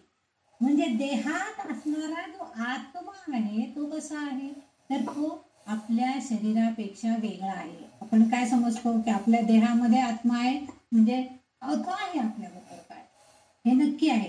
परंतु इथं शरीर म्हणजे, पण शरीर म्हणजे आत्मा नाहीये. आपण समजतो काय शरीर म्हणजेच आत्मा आहे, असं नाहीये. देह हा नश्वर आहे आणि त्याच्यामध्ये जे परमात्म स्वरूप आहे ते म्हणजे आत्मा आहे. ब्रह्म जे आहे ते म्हणजे आत्मा आहे.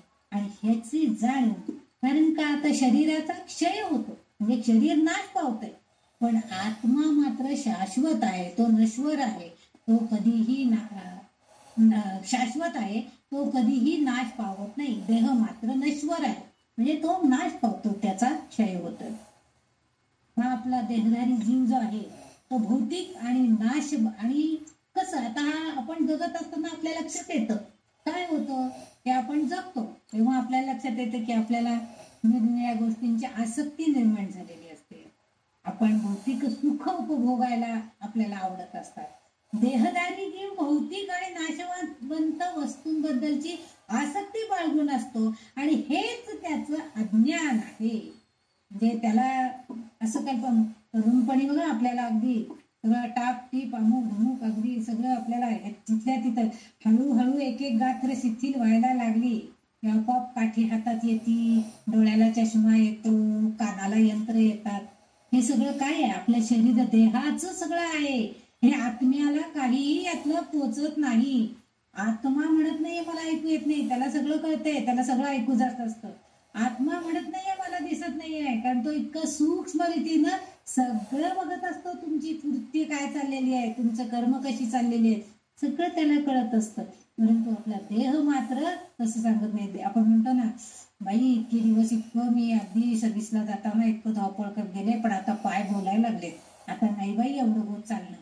हे कोण सांगतं? आपलं देह सांगतं. म्हणजे देह जो आहे आपल्याला हा कारण. आणि काय होतं आपला हा मानवी देह हळूहळू वृद्धावस्थेकडे जरा ध्वांत बनलेला म्हणजे म्हातारपणाकडे वृद्धावस्थेकडे हळूहळू हळू झुकत असतो.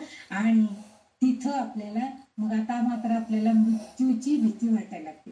बाई म्हणजे आपण आपलं त्यातल्या त्यात आपण म्हणतो अनायसेन मरणं विना दैन्येन जीवन देहांते तवसानंदम देही मे परमेश्वर. आपण अगदी प्रार्थना वगैरे करतो, पण त्यासाठी आधीपासून आपण कधी काय केलंय का? आता आपल्याला वाटतं हो हो असंच मरण यायला पाहिजे, असंच मरण यायला पाहिजे.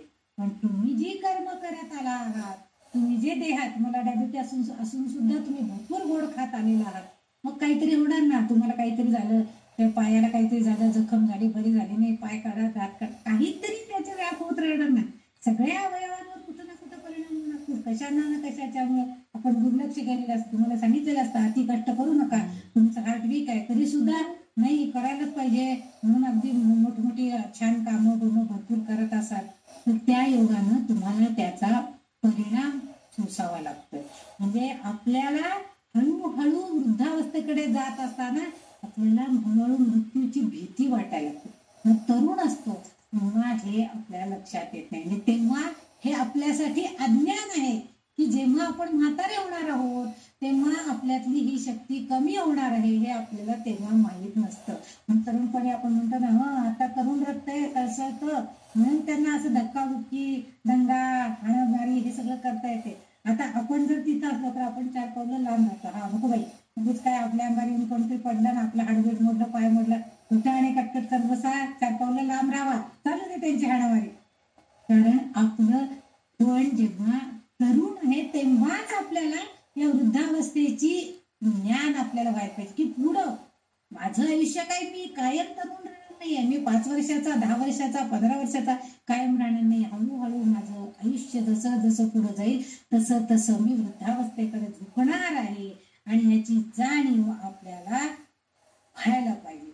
आणि हे होत असताना जेव्हा आपण आध्यात्मिक मार्गाकडे जातो तेव्हा आपोआपच आपल्याला म्हणजे आपल्याला जाणून घ्यायचं, आत्म्याचा साक्षात्कार करून घ्यायचा आहे. ज्या तरुणांमध्ये बघा तुम्ही आजही असं बघायला मिळतं की जे थोडेसे देवभोळे भक्त म्हणजे देवभोळे असतात, देवाचं थोडंफार श्रद्धा ठेवून असणारे जे तरुण मुलं आहेत तर त्यांच्या बऱ्याचशा गोष्टी अगदी सुखसोयीयुक्त किंवा सहजपणे होतात चांगल्या. पण ज्यांचा देवावर विश्वास नाही, त्या मानत नाही, ज्यांची श्रद्धा नाहीये, आपल्या आई वडील सांगतात म्हणून रोज एकदा आंघोळ केले की देवाकडे एकदा हात जोडायचा असं आणि चाललेले, म्हणजे तिथं त्यांची श्रद्धा किंवा नतमस्तक होणं हे त्यांना येत नाही. निदान आई वडिलांना तरी एक नमस्कार करावा हेही त्यांच्या ध्यानात येत नाही. म्हणून इथं त्या ललितांबिकेला या वाग्देवींना हेच सांगायचंय की हा मानवी देह जेव्हा म्हातारपणाकडे जातो तेव्हा त्याला मृत्यूची थोडी थोडी भीती वाटते. तरुणपणामध्ये मात्र हे नसतं. पण त्यावेळेस जर आपण परमात्म्याचा विचार केला, त्याला जाणून घेण्याचा प्रयत्न केला तर हीच ललिता माता आपल्याला शरीराला महत्व द्यायला शिकवते आणि आपल्यातील अज्ञान दूर करते. ती मग आपल्याला बघा, मग ती काही मुलं जी असतात ती आठवड्यातनं एकदा सायकलिंग करत कुठंतरी ट्रेकिंगला वगैरे जातात. माहिती आहे की म्हातारपणे आपल्याला हा त्रास होऊ नये, आत्तापासून आपण आपल्या शरीराची काळजी घ्यायला पाहिजे. किंवा परमेश्वर आहे आठवड्यातनं एकदा तरी आपले सद्गुरूंचं काय दर्शन घ्यायला जायला पाहिजे, ते करायला पाहिजे. ही जाणीव म्हणजे आत्मसाक्षात्कार, आत्म्याला ओळख. माझ्या हृदयामध्ये भगवंत आहे आणि तो कसा आहे याची जाणीव, त्याचं ज्ञान करून घेण्याचं बुद्धी आपल्याला ही ललितांबिका देते आहे. आणि त्यामुळे आपोआपच काय होते, आपण जेव्हा वृद्धावस्थेकडे झुकू, म्हणजे आपलं बालपण तरुणपण हे सगळं संपेल आणि हळूहळू आपण प्रौढावरनं वृद्धावस्थेकडे जाऊ, तेव्हा काय होतं आपल्याला, आपण घाबरत नाही. आपण सांगतो की नाही, मी जे जीवन जगले ना ते अतिशय चांगले, मग मी देवाशी कृतज्ञ आहे की देवा तू मला इतकं सगळं छान आयुष्य दिलेस, मी इतकं छान आता जगले, तू केव्हाही मला बोलव, आत्ता सुद्धा मी तुझ्या बरोबर यायला तयार आहे, तू केव्हाही आहे मला बोलव की मी सुखानं तुझ्याकडे यायला तयार आहे. म्हणजे आपल्याला त्याची जाणीव होते, म्हणजे आपल्यातलं अज्ञान दूर होतं, आपण घाबरत नाही त्याला, कारण आपल्याला त्या परमात्म्याची ओळख झालेली असते. आणि म्हणूनच आपण काय करावं की त्या भगवंताची कृतज्ञता बाळगावी. आपल्याला जे दिवस काही का असेल ना, ठीक आहे 60व्या वर्षी तरी का विना मला अध्यात्म म्हणजे काय आहे, हे आत्मा म्हणजे काय आहे, देह म्हणजे काय आहे, त्यातलं थोडस तरी गोष्टी मला कळायला लागल्या. म्हणून आपापच गीता माझ्या हातात आली, मी भागवत ऐकायला गेले, मी रामकथा ऐकली, सगळं आपल्याकडनं घडू शकतं. ही सगळी प्रेरणा, हा सगळा मार्ग हीच आपल्याला दाखवते. आणि त्याबद्दलची कृतज्ञता आपल्या मनामध्ये पाहिजे की हे जगदंबे, हे भगवती देवी, तू माझं जे हे अज्ञान होतं ते दूर करण्यासाठी तू मला मदत केली. आतापर्यंतचे मी जे जीवन जगले तेही आनंदातच जगलेले, कारण तेव्हा मी तरुणपण होतं, त्यामुळे मी छान अगदी स्वैराचारानं आनंदात मौज मजेनं मस्तीने जगले आहे. पण तरीही आता तरी का विना मला त्याची जाणीव झाली आहे आणि मला आत्मसाक्षात्कार करून घ्यायचा विचार आहे. आणि म्हणून मी आता येणारा दिवस आनंदात जगते आहे. आणि तू दिलेला जे दिवस आहे, तू दिलेलं जे आयुष्य आहे त्याबद्दल मला कृतज्ञ मी आहे, त्याची जाणीव मला आहे की तुझ्या शक्तीशिवाय, तुझी भक्ती केल्याशिवाय हे काही मला मिळू शकणार नाही. आणि म्हणून बुद्धत्व येणं ही शरीर प्रकृती आहे, ही नैसर्गिक घटना आहे. ते कुणाला चुकणार आहे का? कोणी 16व्या वर्षात कायम राहू शकणार नाहीये. आज न उद्या 16चे 61 केव्हा तरी होणारच आहे. आता 16 असले तरी 61 होणारच आहे केव्हा तरी. ही नैसर्गिक प्रकृती आहे आणि ही घटना जी आहे, नैसर्गिक घटना आहे, ही घडणार आहे, ह्याची जाणीव, ह्याचं ज्ञान आपल्याला व्हायला पाहिजे. म्हणजेच आपलं अज्ञान आपोआप दूर होईल आणि आपल्याला देह म्हणजे सगळं आहे असं नाहीये, तर आत्मा म्हणजे शाश्वत आनंद देणारा आहे, ही गोष्ट आपल्याला कळायला पाहिजे. आणखीन एक गोष्ट इथं आणखीन एक अपेक्षित आहे की आपण तिची जर थोडीफार भक्ती केली, म्हणजे तिलाच जाणून घ्यायचा प्रयत्न करतो. ती भक्ती करतो म्हणजे काय करतो, तिचाच जाणून घेतो की ती कशी आहे. आता आपण आता समजून घेतो म्हणजे तिलाच जाणून घेतोय. नावं एवढे 1000 नावं तिच्यासाठी लिहिलेत, काय आहेत बाई एवढे नावं, काय काय पुन्हा पुन्हा तेच सांगितलंय का? नाही, प्रत्येक नाव वेगळं आहे, प्रत्येकातला अर्थ वेगळा आहे. ही जी आपण जाणून घेण्याचा प्रयत्न करतो आहे, तो म्हणजे तिला जाणून घेण्याचा प्रयत्न आहे, म्हणजे आपल्याला आत्मसाक्षात्कार करून घेण्याचा प्रयत्न आहे. आणि कारण अंतिम काळ हा प्रत्येकाला आहे, कुणीही अमरपट्टा घेऊन आलेलं नाही. मृत्यू हा येणारच आहे, फक्त त्याचा कालावधी किंवा तो केव्हा येणार हे नक्की आपल्याला माहित नाहीये. आणि ही त्यामुळं आपल्याला आपोआपच काय ये केव्हाही ये, मी तयारच आहे, कारण मी जगलेलं जे आयुष्य आहे तेही आनंदात आहे, आताही जगते आहे तेही मी आनंदातच आहे.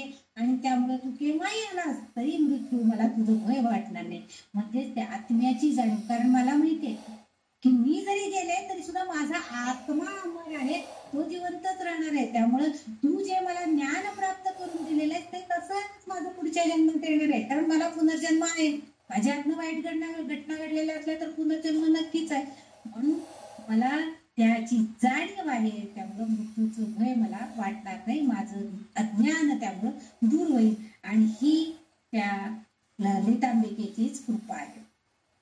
भगवद्गीतेमध्ये याचं स्पष्टीकरण देताना भगवंत आपल्याला असं सांगताय, वासंसी जरणान यथा विहाय नवानि गृह्णाति निरोपणा.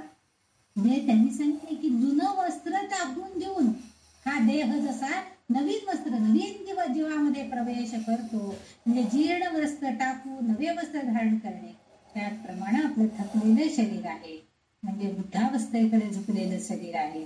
हा देह त्याग करून आपण आत्मा नवीन शरीरात प्रवेश करतो.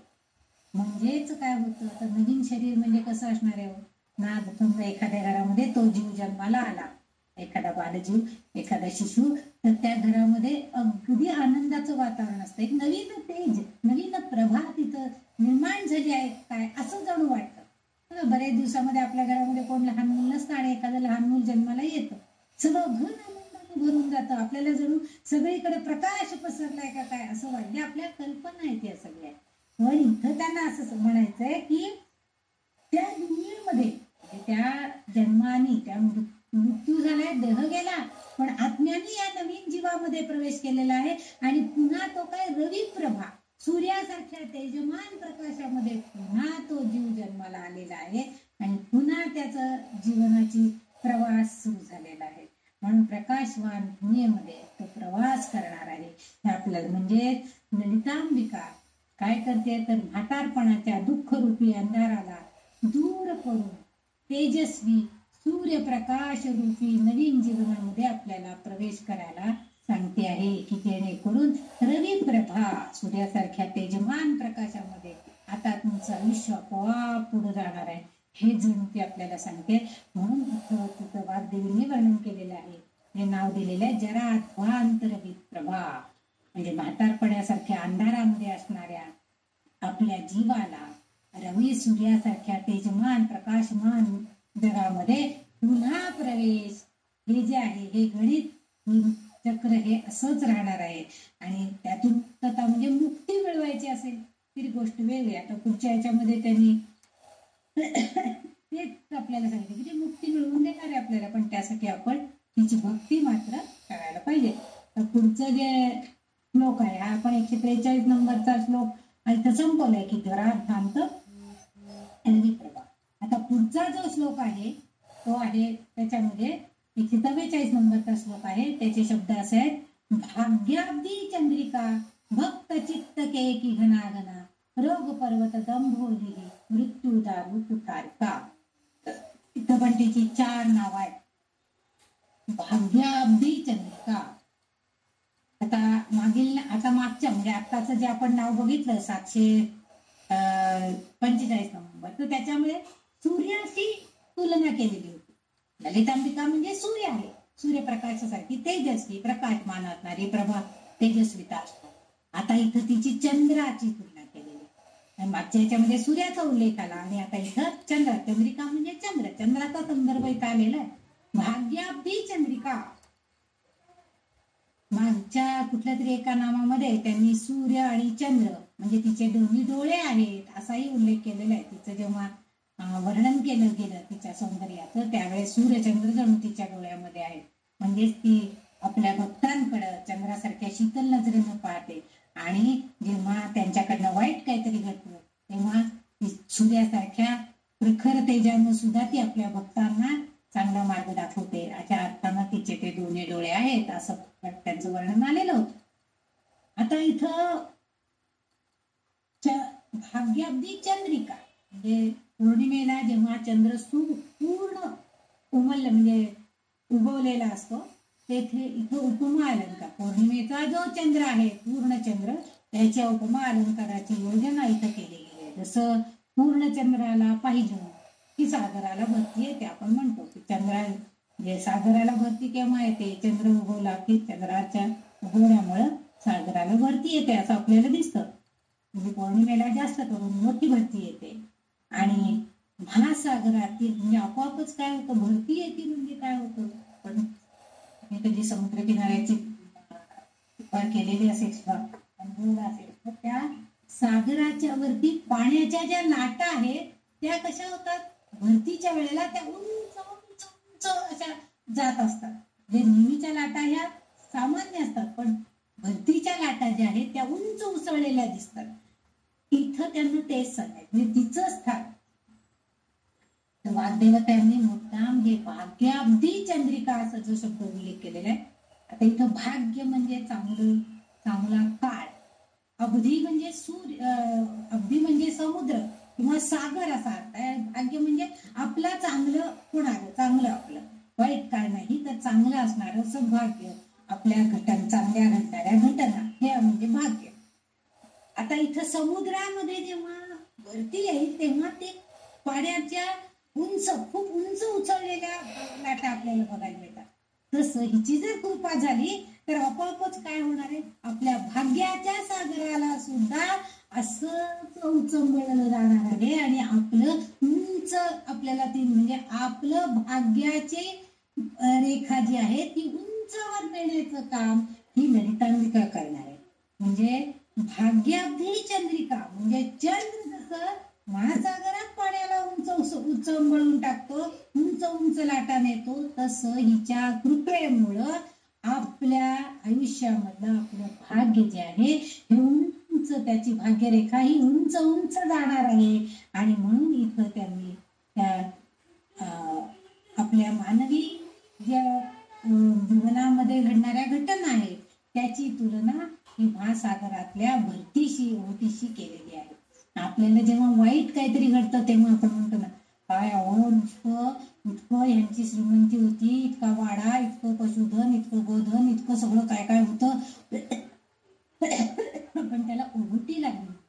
म्हणजे काय, हळूहळू एक एक कमी कमी होत जातं. म्हणजे भाग्य हे दुर्भाग्याकडे चाललेलं असतं. हेच एखाद्याचं काय गरीब परिस्थिती होती हो, पण आज काय त्यांनी काय बंगला काय मस्त बांधलाय, काय कारखाने, सगळं सुना मुलं सगळे इतके हुशार, इतकं छान झाले. ही काय आहे, ही भाग्यरेखा उचंबळून आली. म्हणजे महासागरातल्या लाटेसारखं हे सगळं भाग्य उंचावलं गेलेलं आहे.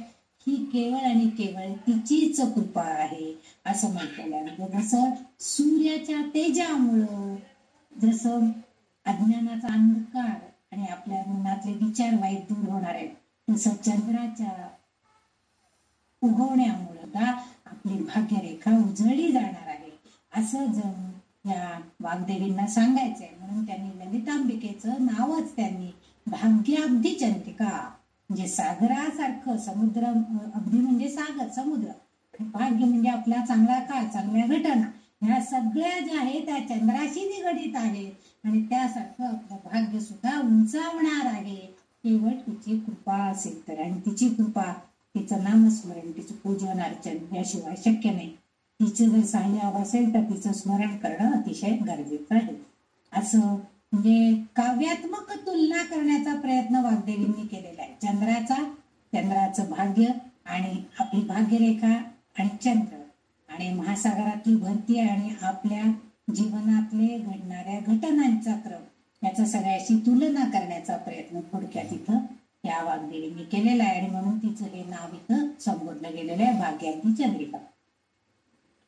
पुढचं जे नाव आहे ते नाव आहे 747 नंबरचं नाव आहे भक्त चित्त केकी घना घना. भक्त चित्त केकी घना घना असं नाव दिलेलं आहे. भक्त चित्त केकी आणि घना घना, त्याच्यात 4 शब्द आहेत. भक्त चित्त, भक्त म्हणजे आपल्याला माहिती आहे आपण जे भक्ती करणारे साधक आहोत त्यांना आपण भक्त म्हणतो. भक्त चित्त, चित्त म्हणजे भक्ताचं मन, भक्त चित्त म्हणजे साधक भक्ताचं मन. नंतर केकी, केकी म्हणजे मोरांचा आवाज, केकी हा शब्द केकारव म्हणजे मोराचा आवाज असं म्हटलं जातं. आणि घना घना, आपण म्हणतो ना घनघन माला नभी दाटल्या, म्हणजे काय आहे तर काळ्याभोर ढगांची गर्दी आकाशामध्ये, घनघन म्हणजे पाऊस पडणारे काळे ढग आकाशामध्ये निर्माण झालेले आहे असं वातावरण. म्हणजे हे जे 4 शब्द दिसत आहेत, भक्त चित्त केकी आणि घना घना, या 4 शब्दांचा अर्थ आहे. म्हणजे आता इथं आपल्याला वाग्देवीची जी कल्पना शक्ती आहे त्या अलंकार वापरून किंवा उपमा निर्माण करून त्यांनी त्याची तुलना ललितांबिकेच्या कार्याशी केलेली आपल्याला दिसून येते. म्हणजे सूर्याची उपमा देऊन त्यांनी सूर्याची तुलना ललितांबिके बरोबर केली. चंद्राची तुलना ललितांबिकेबरोबर, म्हणजे त्याचं कार्य आणि तिचं कार्य एकसारखं आहे, तिची कृपा झाली तर कसं होऊ शकतं हे त्यांनी सांगितलं. आता इथं मोराची तुलना, इथे वाग्दैवता भक्तांच्या मनाची, म्हणजे आतापर्यंत भौतिक घटनांशी संबंध त्यांनी सांगितलं होतं. आता भक्ताच्या मनाचा थोडासा विचार, भक्ताच्या मनाला शिवण्याचा प्रयत्न वाग्देवी इथं करताना दिसत आहेत. म्हणजे बघा, भक्तांच्या मनामध्ये मोराच्या वर्तनाशी तुलना केलेली आहे. मोराचं वर्तन काय असतं? आकाशात जेव्हा काळे ढग निर्माण होतात तर त्यावेळेस त्या मोराला सांगावं लागत नाही तू आता नाच म्हणून. आकाशात काळे ढग दिसले, आभाळ भरून आलं की आपोआप मोर आनंदानं नाचू लागतात. म्हणजे मेघमाला, आकाशातनं त्या ढगातून पाऊसही पडायला लागतो आणि मोर आनंदानं नाचायला लागतात, मोर आनंदित होतात. तसंच त्याची तुलना आता ललितांबिकेच्या भक्ताच्या मनाशी केलेली आहे. ललितांबिकेचा भक्त जेव्हा तिला पाहतो, तिच्या दर्शनानं, तिचं जेव्हा दर्शन घडतं, तिचं सानिध्य घडतं, त्यावेळेस काय होतं? त्याचं मन आनंदानं भरून जातं आणि आनंदाच्या अत्युच्च शिखरावर जेव्हा तो पोचतो तेव्हा त्या भक्ताला अत्यानंद प्राप्त होतो. म्हणजे जेव्हा जसं मोराला काळे ढग बघितल्यावर अतिशय आनंद होतो, तर आनंदानं नाचतो, तसं भक्ताला सुद्धा जर त्यांनी साधना केली आणि त्याला दर्शन मिळालं तर त्याला सुद्धा खूप आनंद होतो. जेव्हा अर्जुनानं आपल्या भगवंतांना सांगितलं की तुझं विश्वरूप मला दाखव, तू खरंच असा आहेस का, तू सांगतोयस नुसता मी असा आहे म्हणून, दाखव मला तुझं विश्वरूप. आणि जेव्हा भगवंतानं त्याला विश्वरूप दाखवलं तेव्हा अर्जुन पहिल्यांदा सुरुवातीला आनंदित झाला, परंतु जेव्हा त्यांनी विराट रूप दाखवलं तेव्हा मात्र अर्जुन घाबरला होता. म्हणजे हे दर्शन त्याची आस, त्याची ओढ त्याला होती अर्जुनाला, आणि म्हणून त्याला ते दर्शन झालं. तसं भक्ताला सुद्धा, भक्ताचं मन ओढलं गेलं पाहिजे की मला दर्शन मिळालं पाहिजे. आता बघा, आपल्याकडच्या काही जण आपण नाही, मला त्या महाकुंभाच्या पाण्यामध्ये स्नान करून यायचंच आहे, मला त्याची ओढ लागलेली आहे मनाशी, आणि आपोआप मग कोणीतरी तिकीट काढतं, येणार का विचारतं, आपण जातो महाकुंभामध्ये स्नान करून येतो, आनंद मिळवतो. हे सगळं आपल्याकडनं होतं. ही जी ओढ आहे तशी दर्शनाची ओढ आपल्याला सांगितली आहे की साधक भक्तांच्या मनामध्ये एक प्रकारची चेतना निर्माण होते, जागृती निर्माण होते, आणि त्या योगे ते भक्त त्या देवतेशी, आता इथं ललितांबिकेचीच भक्ती असं नाहीये, कोणत्याही देवदेवतेंची भक्ती करताना त्यांच्याशी ते कायमचे जोडलेले राहतात. आता मंगलकर महाराजांनी सांगितले की काही नाही, तुम्ही फक्त राम नाम घ्या, रामाशी जोडून राहा, राम सगळं करणार आहे, राम करता राम भरता असं म्हणत राहा, असं जे सांगितलेलं आहे. म्हणजे त्यांच्याशी सतत जोडलेलं राहिलं पाहिजे, असं नाम घ्यायला पाहिजे. आणि मग शरीराबरोबरच आपण काय होतं, त्यांच्याबरोबर राहायचं. म्हणजे आपण दर 15 दिवसांनी एकदा पौर्णिमेला गोंधळाला जायचा नियम करतो, महाराजांचं दर्शन घेतो, नामस्मरण करतो आणि येतो परत. पण मन तेवढं त्यांच्या तिथं सतत घुटमाळत असतं, म्हणजे त्यांच्या भोवती असतं आपलं. म्हणजे आपल्या मनामध्ये आपण काय करतो, आपण जाऊन आलेलो असतो, मग आपल्या मनामध्ये आपण ते विचार दृश्यमान करतो, म्हणजे दृश्यमान स्वरूपामध्ये प्रकट करतो. म्हणजे मना डोळे मिटले तरी सुद्धा आपण महाराजांच्या समाधीपाशी आहोत. तिथं ते पुढे एक लाकडी पादुका ठेवलेल्या आहेत, महाराजांना इतकं सुंदर सजावट केलेली आहे, तिथे छान प्रसन्न वातावरण, धूपदीप लावलेलं आहे, भक्त गर्दी करतायत, नामस्मरण चाललेलं आहे, भजन कीर्तन. म्हणजे हे जे सगळं आहे, म्हणजे आपण काय करतो, आपल्या मनात येणारे जे विचार आहे ते विचार दृश्यमान स्वरूपामध्ये प्रकट करण्याचा प्रयत्न करतो. म्हणजे आपल्या डोळ्यासमोर ते, म्हणजे आपण जे मानसपूजा जसं म्हणतो ना, मनात करायचं, प्रत्यक्षात काही तुम्हाला अडचण करायचं गरज नाहीये, पण डोळ्यासमोर दृश्यमान स्वरूपामध्ये ती सगुण मूर्ती आपण आणतो, मग त्याला स्नान घालतो, मग त्याच्यामध्ये थोडंसं अत्तर घातलेलं असतं, सुवासिक फुलं वाहतो, छान छान नैवेद्य दाखवतो, आणि तन मन धन, म्हणजे आपण देहानच, म्हणजे आपण त्याच्यामध्ये नाही माझं पाप क्षालन कर, मी माझा देह तुला अर्पण करते, माझ्यातले पापबुद्धी नाहीस होऊ दे, माझं मन तुला अर्पण करते, माझे विचार चांगले होऊ दे. हे सगळं आपण त्या भगवंतापुढे करत असतो. आणि म्हणून शरीराबरोबर मनाने सुद्धा आपण त्या देवतेच्या सानिध्यात हवं. म्हणजे शरीराने जर काही नाकारलं, शरीरानं नाकारलं म्हणजे काय हो, आता बघा, आता मध्ये करोनाचा काळ होता, 2 वर्ष शरीर त्या म्हणजे शरीरानं आपण महाराजांच्या समाधीपर्यंत दर्शनाला जाऊ शकत नव्हतो किंवा तिथं प्रवेश पण नव्हता. म्हणजे शरीरानं नाकारलं दर्शनाचं, पण आपण मनाने मात्र कितीदा तरी त्या देवळाभोवती उकळून आलेला असतो. आपण त्या महाराजांचं दर्शन घेऊन आलेला असतो. त्या आजूबाजूच्या परिसरामध्ये थांबून ते सगळे काकड आरतीचा सोहळा, शेजारतीचा सोहळा किंवा विष्णू सहस्त्रनामाचे पठण, हे सगळं आपल्या मनामध्ये सतत गुंजी घालत असतं. कुठेही देवदेवतांच्याकडे गेलो आपण की तिथलं म्हणजे समजा आपण जर कुठं पहाटे दर्शनाला गेलो असलो, विठोबाला गेलेलो असलो, तर विठोबाची गर्दी, त्या विठोबाचे पाय लोकांनी डोकं ठेवून ठेवून झिजवलेले कसे आहेत, हे सगळं आपल्या मनामध्ये येतं. म्हणजे हे जे गोष्टी आहेत हे आपलं शरीर नाकारतो, पण मन मात्र नाकारत नाही. म्हणून महत्वाचा मुद्दा असा इथं की मनाचे महत्व इथं देवींना आपल्याला सांगायचंय की शरीर जरी तुमचं तिथपर्यंत जाऊ शकत नसलं, आता 1-1.5 वर्ष झालं नाही शरीरानं आम्हाला साथ दिली आणि आपण तिथपर्यंत दर्शनाला जाऊ शकलेलो नाही, पण मनाने आपण रोज जाऊन येऊ शकतो की नाही. हे जे आहे मनाचं कार्य करा, मनामध्ये ती तळमळ ठेवा, मनामध्ये सतत त्याचा अट्टहास ठेवा. हेच या वाग्देवींना आपल्याला इथं सांगायचं आहे. कारण त्यामुळं आणि घन घन हा शब्द मुद्दाम वापरला बघा.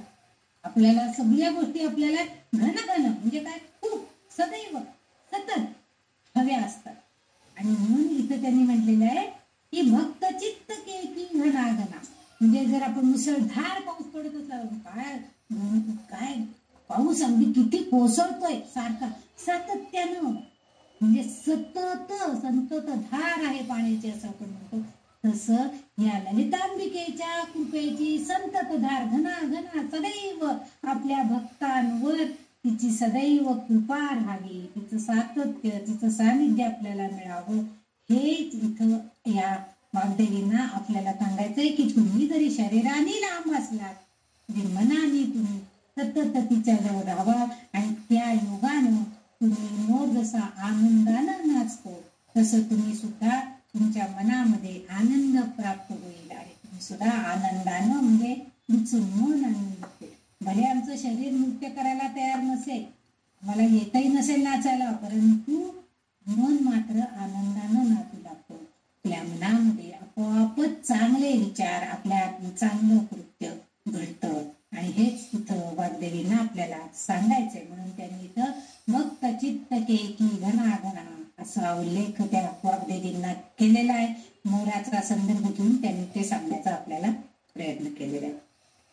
म्हणजे मनाशी संबंधित जी कल्पना आहे ती वाग्देवींनी सांगितली आहे की आपण सुद्धा तितकंच मनाने तिच्या जवळ जाण्याचा प्रयत्न. शरीरानं आपण काय 24 तास देवळामध्ये जाऊन बसू शकतो का, नाही शकत. देवळाचं दार बंद केलं की ते सांगतात जावा आता, देवळाचं दार बंद होणार आहे, बाहेर पडा, आजी शेजारती झाली, उठा आता घरी जावा, असं सांगतात की कुठली आजी बसलेली असते तरी सुद्धा. म्हणजे शरीरानं तुम्ही तिच्यापासून दूर जाल, पण मनाने मात्र सदैव तिच्या सानिध्यात राहावा हीच अपेक्षित आहे. पुढचं जे नाम आहे ते आहे रोग पर्वत दंभोगी. आता इथं रोग पर्वत हे रोग रूपी पर्वत आणि दंभोली म्हणजे वज्रासारखं असं म्हणजे वज्रासारखं जे एखादं शस्त्र असतं तसं. रोग म्हणजे हे तोडणारं दंभोली म्हटलेलं आहे त्यांनी. म्हणजे त्या वज्रानं ते रोगासारखे पर्वत सुद्धा तोडून, वज्र हे जे आयुध आहे ते जसं कठीण आहे, ते जसं एखाद्या पर्वताला सुद्धा तोडू शकेल, तसं रोग पर्वत जे आहेत मानवी शरीराला असणारे तेही तिच्या कृपेनं तोडले जातील अशी अपेक्षा या अर्थामध्ये असावी. कारण रोग म्हणजे आपल्यातील काहीतरी अभाव, काही गोष्टींचा अभाव. काय होतो, आपल्याला शरीरामध्ये साखर वाढते आणि ते साखर नियंत्रित ठेवण्याचं कार्य करणारे जे आपल्याकडे काही जे यंत्रणा आहे शरीरामधली ती कोलॅप्स झालेली असते. म्हणून ते आपलं हृदय कार्यान्वित झालेलं नसेल, हृदयाची जे उघडझाप करणार किंवा जे रक्त शुद्ध करणार आहे ती कार्ययंत्रणा खराब झालेली असते की आपल्याला हृदयाविषयीचे काहीतरी रोग, म्हणजे रोग जो आहे तो म्हणजे काहीतरी अभाव गोष्टींचा, शरीरातील कुठल्याही गोष्टींमध्ये झालेला बिघाड किंवा कुठल्या तरी गोष्टींचा अभाव म्हणजे रोग. रोग पर्वत, पर्वत म्हणजे काय आहे तर पर्वत म्हणजे स्थिर वस्तू आहे, जड वस्तू आहे, भौतिक वस्तू आहे आणि आकारानं आणि क्षमतेनं ती खूप मोठी आहे, मोठा आकार आहे. म्हणजे पर्वत थांबू शकतो, पूर्वी म्हणे पर्वतांना पंख होते ते उडून जाऊ शकत होते असं म्हणतात, पण आता जरी आपण एखादा मोठा दगड जरी आपल्याला उचलायचा म्हटलं तरी सुद्धा आपल्याला शक्य होत नाही. पण रोगाचा पर्वत आहे, पर्वतासारखं महाकाय रोग सगळे आपल्या शरीराला ग्रासून टाकलेले आहेत. आणि टंगोली म्हणजे वीज, वज्राघात म्हणजे वीज पडली तर बघा तुम्ही, वीज पडली तर ते घर किंवा पिकं रानामध्ये उभे असली ते सगळे जळून खाक होतात. तसं जर त्या रोग पर्वतावरती आपल्या शरीरामध्ये जे रोग निर्माण झालेले आहेत त्यांच्यावरती जर त्या विजेचा प्रहार झाला, म्हणजे वज्रासारखे कठीण असणारी ती जर वीज पडली तर काय होणार आहे, आपोआपच ते रोग पर्वत नष्ट होणार आहे. आणि म्हणून इथं वाग्देवी आपल्या तुलना करतायत, म्हणजे वीज किंवा दामिनी, विजेलाच आणखीन एक दामिनी असं नाव आहे की वीज पडली तर कठीण पर्वताला सुद्धा भेगा पडतात, ऐतकी शक्ती तिच्यामध्ये आहे. म्हणजे ललितांबिका सुद्धा पर्वताला, ललितांबिकेमध्ये सुद्धा ती शक्ती आहे की पर्वताला तोडण्याची क्षमता, तितकं सामर्थ्य, तितकी सक्षम ती आहे, तिच्यामध्ये तेवढं सामर्थ्य आहे की ज्या योगे ती त्या मोठमोठ्या पर्वतांना, स्थिर अशा अचल अशा गोष्टींना, वस्तूंना ती टाकू शकते, तोडून टाकू शकते. तर वीजाचा अर्थ म्हणजे भगवान इंद्राचं वज्र असणारं आयुध असं म्हटलेलं, वज्रायुध म्हणजे वीज असणारी म्हणजे वीज, एक शक्तिशाली अस्त्र असं आपण त्याला म्हणूया, शस्त्र. या शस्त्राचा सहाय्य करणार, या शस्त्राचा वापर केव्हा, इंद्र वज्र काय कोणावर फालतू राक्षसांवर वगैरे सोडत नाही, तेव्हा तेवढ्या ताकदीचा सामर्थ्यवान दुष्ट प्रवृत्ती जर निर्माण झालेली असेल तर त्याच्यावरती इंद्राच्या वज्राचा कठोर असा आघात केला जातो. तसं आपल्या शरीरामध्ये रोग पर्वत आहे. आता हे रोग आहे, काही रोग हे मनाचे आहेत आणि काही रोग हे आपल्या शरीराचे आहेत. आपल्या शरीरामध्ये असणारे मानसिक रोग आणि शारीरिक हे पर्वतासारखे भक्कम आहेत अगदी, कारण आपण इतकं त्यांना कवटाळून बसलेलो आहोत, आपण जराही त्यांना दूर करायचा प्रयत्न सुद्धा करत नाही. परंतु त्या पर्वतांना तोडण्याचं सामर्थ्य या विजेमध्ये आहे असं त्यांनी सांगितले. या साह्यानं, वज्राच्या साह्यानं त्याचा विरोध होतो, त्या पर्वताचा नाश होतो. म्हणजे नाश अर्थातच समजा रोग निघून गेले, ते तुटले, मोडून पडले, त्याचा नाश झाला तर आपोआपच काय होणार आहे, कृपा संपादन होणार आहे. म्हणजे कृपेचा विजय. म्हणजे जेव्हा युद्ध कार्यामध्ये एखाद्या गोष्टीला त्याचा नाश करायचा आहे तर आपण वज्रायुद्ध त्याच्यावरती सोडतो, हे त्याचा नाश करतो त्या असुराचा, दुष्ट प्रवृत्तीचा. तसं आपल्या शरीरातल्या किंवा मानसिक रोगांवरती हे आयुध, ही वीज या ललितांबिकेनं तिच्या कृपेची जर त्या आपल्यावरती सोडली तर आपोआपच काय होणार आहे, ते रोग सुद्धा नाश पावणार आहे आणि आपण त्याच्यावरती विजय संपादन करणार आहोत. म्हणजे ललितांबिका आपल्याला असाच सल्ला देते की वाग्देवतांकरवी ती आपल्याला असा सल्ला देते आहे की हे तुमच्या शरीरातले असणारे शारीरिक आणि मानसिक रोग जे आहेत ते दूर करायचे असतील तर तुमच्यातली असणारी विजेची जी शक्ती आहे, वीज बघा अगदी अंधार दाटलेला असतो आणि अशा वेळेस एकदम वीज चमकून जाते आणि सगळं प्रकाशमान होतं, आपल्याला थोडक्या वेळासाठी सगळं दिसतं. तसं तुम्हाला सुद्धा तुमच्या अंधारमय जीवनामध्ये, रोगांनी ग्रस्त असणाऱ्या अंधारमय जीवनामध्ये ही दामिनी किंवा ही वीज लख्खन प्रकाश करेल आणि त्यामध्ये तुम्हाला आपोआपच तिचं सहाय्य मिळेल ललितांबिकेचं आणि तिची कृपा संपादन म्हणून तुमचं सगळं वाईट जे आहे ना, वाईट प्रवृत्ती, वाईट रोग हे सगळे नाश पावतील असं तिला अपेक्षित आहे. म्हणून वाग्देवींच्या करवी ती असा सल्ला देते की वज्राचा उपयोग करून, म्हणजे आता हे वज्र म्हणजे तिच्या कृपेचं, त्याचा उपयोग आपण करून घ्यायचा आहे आणि विजय संपादन करायचा आहे. आणि मग आपल्याला वाग्देवदान करते तशी सांगते की ही रोग पर्वत दंबोली आहे. रोग पर्वत असणारी म्हणजे पर्वताप्रमाणे रोग असताना ती विजयसारखी चमकून आपल्या भक्तांना सहाय्य करणार आहे आणि त्या प्रकाशामध्ये, विजयच्या प्रकाशामध्ये तिच्या कृपेची सावली आपल्याला मिळणार आहे, कृपेचा प्रसाद आपल्याला मिळणार आहे आणि आपण आपले सगळे मानसिक शारीरिक रोग नाहीसे करून टाकू शकतो. एवढी शक्ती आपल्यामध्ये येणार आहे असं या वाग्देवतांना इथं आपल्याला सांगायचं आहे. म्हणून त्यांनी ह्या नावाचा उल्लेख केलेला आहे. पर्वत दंबोली. दंबोली म्हणजे बीज दामिनी असा अर्थ आहे. त्याचा आणखीन एक अर्थ म्हणजे इंद्राचं आयुध वज्र असाही आहे. तुमचं जे 749 नंबरचं नाव आहे ते नाव आहे मृत्यू दारू कुठारिका. बघा, आपल्याला नाव म्हणजे हे वाचलं, नाव वाचलं कीच लक्षात येते मृत्यू. मृत्यू म्हणजे की आपला आणखीन काय. आता इथं दारू या शब्दाचा अर्थ, दारू म्हणजे दारू किंवा हे पेय नसून दारू म्हणजे झाड असा अर्थ आहे. आणि कुठारिका, कुठारिका म्हणजे कुऱ्हाड. मृत्यू दारू कुठारिका असे 3 शब्द आहेत त्याच्यामध्ये, मृत्यू, दारू आणि कुठारिका. आता खरं तर मृत्यू म्हटलंय की मानवी जीवनाचा विचार केला तर सगळ्यावर मात करणारी एक घटना आहे. बघा, मृत्यू आला की मानवाचं सगळं तिथल्या तिथं संपत. हे माझं, हे माझं, हे माझं म्हणणारा तो सगळं इथं ठेवतो आणि निघून जातो. म्हणजे सगळ्या गोष्टींवरती भले बरे बुले सगळं त्याच्या हातनं काय जे घडलेलं असेल, चांगलं वाईट, ह्या सगळ्यांवरती पडदा टाकणार, मात करणारी गोष्ट कोणती असेल मानवी जीवनासंबंधीमध्ये ती म्हणजे मृत्यू आहे. आणि मृत्यू हा अशी गोष्ट आहे की ती प्रत्येकाच्या जीवनात येणारच आहे, कधी ना कधी येणार आहे. फक्त ते आपल्याला तारीख माहिती नाहीये किंवा ती तो दिवस माहिती नाहीये. जन्माचा दिवस आपल्याला नक्की माहिती आहे, पण त्या जन्माच्या दिवसापासून मृत्यूच्या दिवसापर्यंतचं जे काळ आहे ते म्हणजे आपलं आयुष्य आहे. आणि ह्या आयुष्यामध्ये आपण आनंदानं जगायचं आहे हेच ललितांबिका आपल्याला तिच्याद्वारे, कारण ती सदैव आनंदित आहे, ती सदैव कृपादृष्टी करणारी आहे, हेच ती सांगते आणि ते आपण आनंदानं जगायचं आहे. पण मानवाला मात्र ह्या मृत्यूची अतिशय वाईट म्हणजे सर्वात जास्त भीती वाटत असते. ललितांबिका काय करते, मृत्यूचे झाडावरती ललितांबिका कुऱ्हाडी सारखी वास्तव्य करून आहे.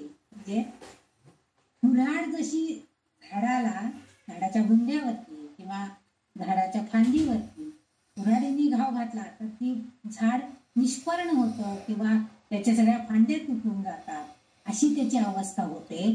तसं ही ललितांबिका सुद्धा, कारण वृक्षाला या फांद्या असणार आहेत आणि पानं असणार आहेत, फुलं असणार आहेत, म्हणजे ते झाड तसं आपल्या जीवनामध्ये मृत्यूचं झाड आहे एक प्रकार. आणि या मृत्यूच्या झाडालाच आपण काही फळं लागतात जे आपलं सुख आहे. त्यात सुख जे मिळतं आपल्याला ते म्हणजे फळ, चांगली फळं मिळतात म्हणजे सुख मिळतं. मग काही फळं गळून पडतात म्हणजे आपलं दुःख. आणि फांद्या ज्या आहेत त्या झाडाच्या, त्या फांद्या म्हणजे आपलं आयुष्य, एक एक वर्ष आपलं पण जे वाढत जातो ते म्हणजे त्याच्या फांद्या. असा हा वृक्ष आहे आणि आपल्या आयुष्यरूपी वृक्षाच्या त्या फांद्यांवरती ही मृत्यूची कुऱ्हाड घेऊन ही ललितांबिका आहे. आता म्हणजे काय, तर कारण माणसाला माहित असतं की एक ना दिवस मृत्यू आहे, पण समजा उद्या आला तर काय होईल, माझ्या पोराबाळांचं कसं होईल, माझ्या बायकोचं कसं होईल, माझ्या आईवडिलांचं कसं होईल, ह्या सगळं. कारण मी आता नवीनच हे घर खरेदी केलंय, त्याचे हप्ते कोण म्हणजे त्याला त्याची सगळ्याची भीती वाटत असते. त्याच्या मनामध्ये त्या मृत्यूविषयी भीती आहे, बाबा नको येऊ शकता लवकर, अजून माझं कार्य राहिले असं आपल्याला वाटत असतं. पण ती हातात का कुऱ्हाड, कारण सांगते आहे की केव्हा मृत्यू येणार आहे हे तुला माहित नाहीये, पण येणार आहे हे निश्चित आहे की नाही. मग तो येणार आहे हे जर माहिती आहे तर तू तुझं जीवन जे आहे ते आनंदात जग आणि त्याचबरोबर त्याच वेळेला त्या आत्म्याचं दर्शन करून घेण्याचा, आत्मसाक्षात्कार करून घेण्याचा सुद्धा तू प्रयत्न कर. मानवेतर गोष्टी आहेत, मानवांच्या पेक्षा इतर ज्या गोष्टी आहेत त्यांना सुद्धा भीती आहेच, मृत्यूची भीती मात करतच असते. म्हणजे निर्जीव गोष्टी सुद्धा नाश होत आहेत म्हणजे ते मृत्यू पावतात असं आपण थोडक्यात धरूया. ते नाश पावलेत म्हणजे काय झाले, मृत्यू पावले ते. पण ज्या वेळेस आपल्याला आत्मसाक्षात्कार होतो, आत्म्याची माहिती आपल्याला होते, आपण आत्म्याला ओळखू शकतो, तेव्हा आपल्या लक्षात येतं की मी जन्माला आलोय म्हणजे मृत्यूची टांगती तलवार, मृत्यूची कुऱ्हाड माझ्या आयुष्यरूपी वृक्षावरती सदैव आहे, याची जाणीव आपल्याला सतत राहिली पाहिजे. तो येणार आहे ना, येऊ दे ना, त्याला हसत सामोरं जायचंय. त्यामुळे मी जीवन सुद्धा कसं करणार आहे, त्याच्यावरती मात करून, मृत्यूवरती मात करून मी माझं जीवन आनंदानं जगणार आहे. आणि त्यासाठी ही ललितांबिका मला नक्कीच सहाय्य करणार आहे अशी अपेक्षा आपण ठेवायची. आणि त्यासाठी तिच्यावरती श्रद्धा ठेवून आपण प्रत्येक गोष्ट करायची की आई तुझी कृपा माझ्यावरती सदैव राहू दे, तुझ्या कृपेशिवाय काहीही होणार नाही. आपण जेव्हा ललितांबिकेचं वाचतो किंवा रोज आपण जेव्हा अर्थ बघतो तेव्हा आपण प्रार्थना करतो की माझं मन सदैव तुझ्या चरणी लागू दे, तुझ्या तू काय घडवशील तुला माहिती आहे, चांगलं काय आहे वाईट काय आहे भक्ताचं हे तुला सगळं कळतंय. मग माझं मन तुझ्या चरणी नित्य, मला दुसरी कशाची इच्छा नाही. असा भाव आपल्या मनामध्ये, असा श्रद्धा भाव, कारण सर्वस्व तूच आहेस आमचं, हे जगदंब माते तूच आमची सर्वस्व आहे. आणि त्यामुळं आपल्याला ती अपेक्षा किंवा तू सर्वस्व आहेस ही भावना आपल्या मनामध्ये असली पाहिजे. तर इथं म्हणजे मृत्यूरूपी वृक्षा तोडणारी कुऱ्हाड म्हणजे ही आहे असं जे म्हटलेलं आहे ते म्हणजे काय, तर ती आपल्याला वेळोवेळेला म्हणजे बघा आपल्या आयुष्यात जे तिच्या ज्या फांद्या म्हटलं मी, आयुष्यातले आपले वर्ष, कुठल्या वर्षी, एखाद्या वर्षी आपल्याला एक वर्ष एखादं खूप चांगलं जातं की घरामध्ये सगळ्याच घटना चांगल्या घडतात. एखादं वर्ष असं जातं की याचा आजारपण, त्याचा आजारपण, याचा मृत्यू, त्याचा मृत्यू, अशा मनावर आघात होतो. म्हणजे हे जे सगळं आहे या सगळ्याची जाणीव ती आपल्याला करून देत असते. पण जर भक्ताची अशी माझी श्रद्धा जर तिच्यावर असेल तर त्याला मात्र या मृत्यूचं भय वाटत नाही. कारण जर तो मृत्यू गंडांतर स्वरूपातला असेल तर त्यावरती ती कुऱ्हाड घालते. म्हणजे गंडांतर आलेला असेल, एखादं वाईट मार्ग, म्हणजे तुमचा मृत्यू अजून लांब आहे पण तुमच्यावरती मृत्यूचं सावट जर आलेला असेल तर ती ते आपली कुऱ्हाड त्याच्यावरती घालते आणि तो मृत्यू नष्ट करून टाकायचा प्रयत्न करते. पण तिची श्रद्धा जेवढी असेल तर गजानन महाराजांच्या पोथीमध्ये आपण बघतो की जागरावाला नुसतं तीर्थ पाजलं तर त्याचं आयुष्यवान म्हणजे त्याचं आजारपण गेलं. म्हणजे त्यांना माहित होतं महाराजांना की याचं अजून आयुष्य आहे, पण काही कुपथ्य केल्यामुळं, काही दुर्विचार, दुर्भावना त्याच्या मनामध्ये आल्यामुळं, त्याच्या दौर्भाग्यामुळं त्याच्यावरती हे गंडांतर आलेलं आहे, अचानक मृत्यूचं सावट आलेलं आहे. म्हणून महाराजांच्या कृपेनं त्याचं मृत्यू टळला गेला आणि तो परत घरात आला. तसं आपल्या आयुष्यामध्ये सुद्धा असे बरेच प्रसंग येतात की आपण म्हणतो ना, अहो अगदी वरती हात टेकून आले बघा, मी वरती हात टेकून आलेत बघा. म्हणजे काय आहे तर गंडांतर आलेलं होतं, परंतु तिच्या असीम श्रद्धेमुळं तिने त्या वृक्षाची ती फांदी मोडून टाकली. ती फांदी त्याच्यावरती कुऱ्हाडीचा घाव घातला आणि आपोआपच आपण, आणि मग अशा वेळी जेव्हा जे बोनस लाईफ आपल्याला मिळालेलं असतं त्या व्यक्तीला, ती व्यक्ती म्हणते की आता जे मला आयुष्य मिळाले ते बोनस लाईफ आहे, नाहीतर मी केव्हाच वरती हात टेकून आलोय म्हटल्यावरती गेलो असतो वरती.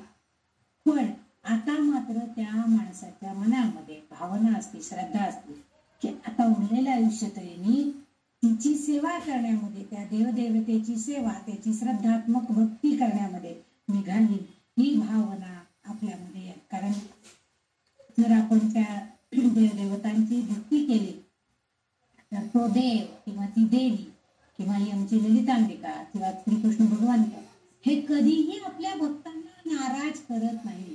तेवढे आर्ततेने तुम्ही जर त्यांना साथ घातली तर ते नक्कीच तुमचं संकट दूर करतात. तुमचं म्हणजे तुम्हाला दुष्प्रवृत्तीपासून वाचवतात, संकट दूर करतात. अचानक आले मृत्यू हा आहे त्यामुळे तो येणारच आहे, जेव्हा येणार तेव्हा येणार. परंतु अचानक आलेलं जर संकट असेल, ऍक्सिडेंट म्हणजे काय म्हणतो आपण, अचानकपणे काहीतरी झालं, अपघात असतो, त्या अपघातातून आपण वाचतो. याचा अर्थ आपल्यावरती आलेलं अचानक जे संकट आहे ते नष्ट करण्याचं काम ही ललितांबिका करते. आणि त्या योगे आपल्यातली जी आसक्ती आहे, आपल्यामध्ये असणारी ज्या वेदना आहेत त्या सगळं नष्ट करण्याचं काम ती करतात. म्हणजे आपल्याला मग आपण म्हणतो की आता काय बाई तेव्हाच गेले असते एखाद्या वेळेस, आता हे जीवन आयुष्य भोगायला मिळतंय ना, आता कशात आसक्ती नाही ना, छान फक्त परमेश्वराचं नाव घ्यायचं, भगवंताची भक्ती करायची, त्याच्या सानिध्यात राहायचं, एवढंच मला आता बरं वाटतं. बघा, हे जे वाटणं आहे, हे जी श्रद्धा आहे आपली, हे म्हणजे मृत्यूदारू पिठारिका. कारण ती आपल्यातली मृत्यूविषयी असणारी अवाची भीती जी आहे ती नष्ट करते, आपल्या वेदना नष्ट करण्याचं काम करते, आपल्यातली भौतिक सुख उपभोगण्याची जी आसक्ती आहे तीही नष्ट करून टाकते. आणि ती आपल्याला योग्य दिशेला म्हणजे तिच्याकडं तिच्या भक्तीकडं किंवा आत्मसाक्षात्काराकडं नेण्याचा, मुक्तीकडं नेण्याचा मार्ग आपल्याला दाखवते. म्हणून इथं तिचं नाव मृत्यूदारू कुठारिका असं केलेलं आहे. म्हणजे की आपल्याला आपलं जे आयुष्याचं झाड आहे आणि त्यातला मृत्यू हा एक अतिशय अटळ असा घटक आहे, परंतु तो येताना अचानकपणे जर आला तर ते नष्ट करण्याचं काम कुऱ्हाडीच्या घावानं ती नष्ट करते आणि आपल्याला योग्य मार्गाला, मुक्तीचा मार्ग दाखवण्याचं काम ही ललितांबिका करते. म्हणून वाग्देवी आपल्याला सांगतायत की हे साधक भक्त हो, तुम्ही लक्षात ठेवा की जन्म जसा आहे तसा मृत्यू पण नक्की आहे. पण ह्या दोन मधलं जे आयुष्य आहे याच्यातले सुखदुःख जी आहे ती सुखदुःख आनंदाने उपभोगण्याचा प्रयत्न करा. जर तुमची तिच्यावरती असीम श्रद्धा भक्ती असेल, प्रामाणिकपणानं भक्ती करत असाल तर ती तुमच्यावर आलेली संकट त्याच्यावरती मात करेल, ती नाहीसे करेल आणि आपोआपच तुम्हाला होणाऱ्या वेदना नष्ट करेल, तुमच्यातली आसक्ती कमी करेल आणि तुम्हाला मुक्ती मिळवून देण्यासाठी तुम्हाला भक्तीचा मार्ग दाखवेल. हेच याच्यातून आपल्याला वाग्देवी सांगू इच्छित आहे. इथं हा 44 नंबरचा श्लोक संपलेला आहे. अशी ही 8 नावं आतापर्यंत आपण ती वाईट कसं दूर करते, वाईट कृत्यांचा नाश कसं दूर करते आणि काय साध्य करायचंय आपल्याला ते सांगण्याचा प्रयत्न या 8 म्हणजे 143 आणि 144व्या श्लोकामध्ये हेच वाग्देवी करतात. म्हणून त्यांनी त्यांची ही दाखवण कधी केली, उपमा अलंकारांचा वापर करून तिची तुलना सूर्य, चंद्र, मोह यांच्याशी केलेला आहे. आणि मी आपल्याला सांग की ती सगळं तुमच्या असणारं वाईट जे तुमच्यातलं आहे ते सगळं काढून टाकणार आहे. फक्त तुम्ही तिला सोडू नका, तिची भक्ती करा, मग मुक्ती लांब नाही, मुक्ती नक्कीच मिळणार. हेच वाग्देवी आपल्याला या सगळ्या नामातनं सांगायचा प्रयत्न करतात. आज आपण आता इथंच थांबूया. म्हणजे 2 श्लोक पण झालेले आहेत आणि पुढच्या श्लोकाला अर्धवट होण्यापेक्षा आपण सुट्यावर घेऊया. आज इथंच थांबूया. जे काय थोडंफार मला कळलं हे सांगण्याचा मी प्रयत्न केलाय. या सगळ्या ह्याच्यातनं एकच सार आहे, आपण ज्या देवदेवतेची भक्ती करणार आहोत ती अतिशय प्रामाणिकपणानं आणि श्रद्धेनं करा. तुम्हाला इप्सित फळ नक्की मिळणार, मुक्ती मिळणार, मोक्ष मिळणार. आणि त्यासाठी तो भगवंत, ती भगवती देवी आपल्याला सहाय्य करणार हे निश्चित आहे. या सगळ्याच्यावरनं आपण हे एवढंच सार आपण सांगू शकतो. आपल्या सगळ्यांना अशीच भक्ती करण्याची आणि मुक्ती मिळवण्याची शक्ती तुम्हाला मिळू दे ही तिच्या चरणी प्रार्थना करते.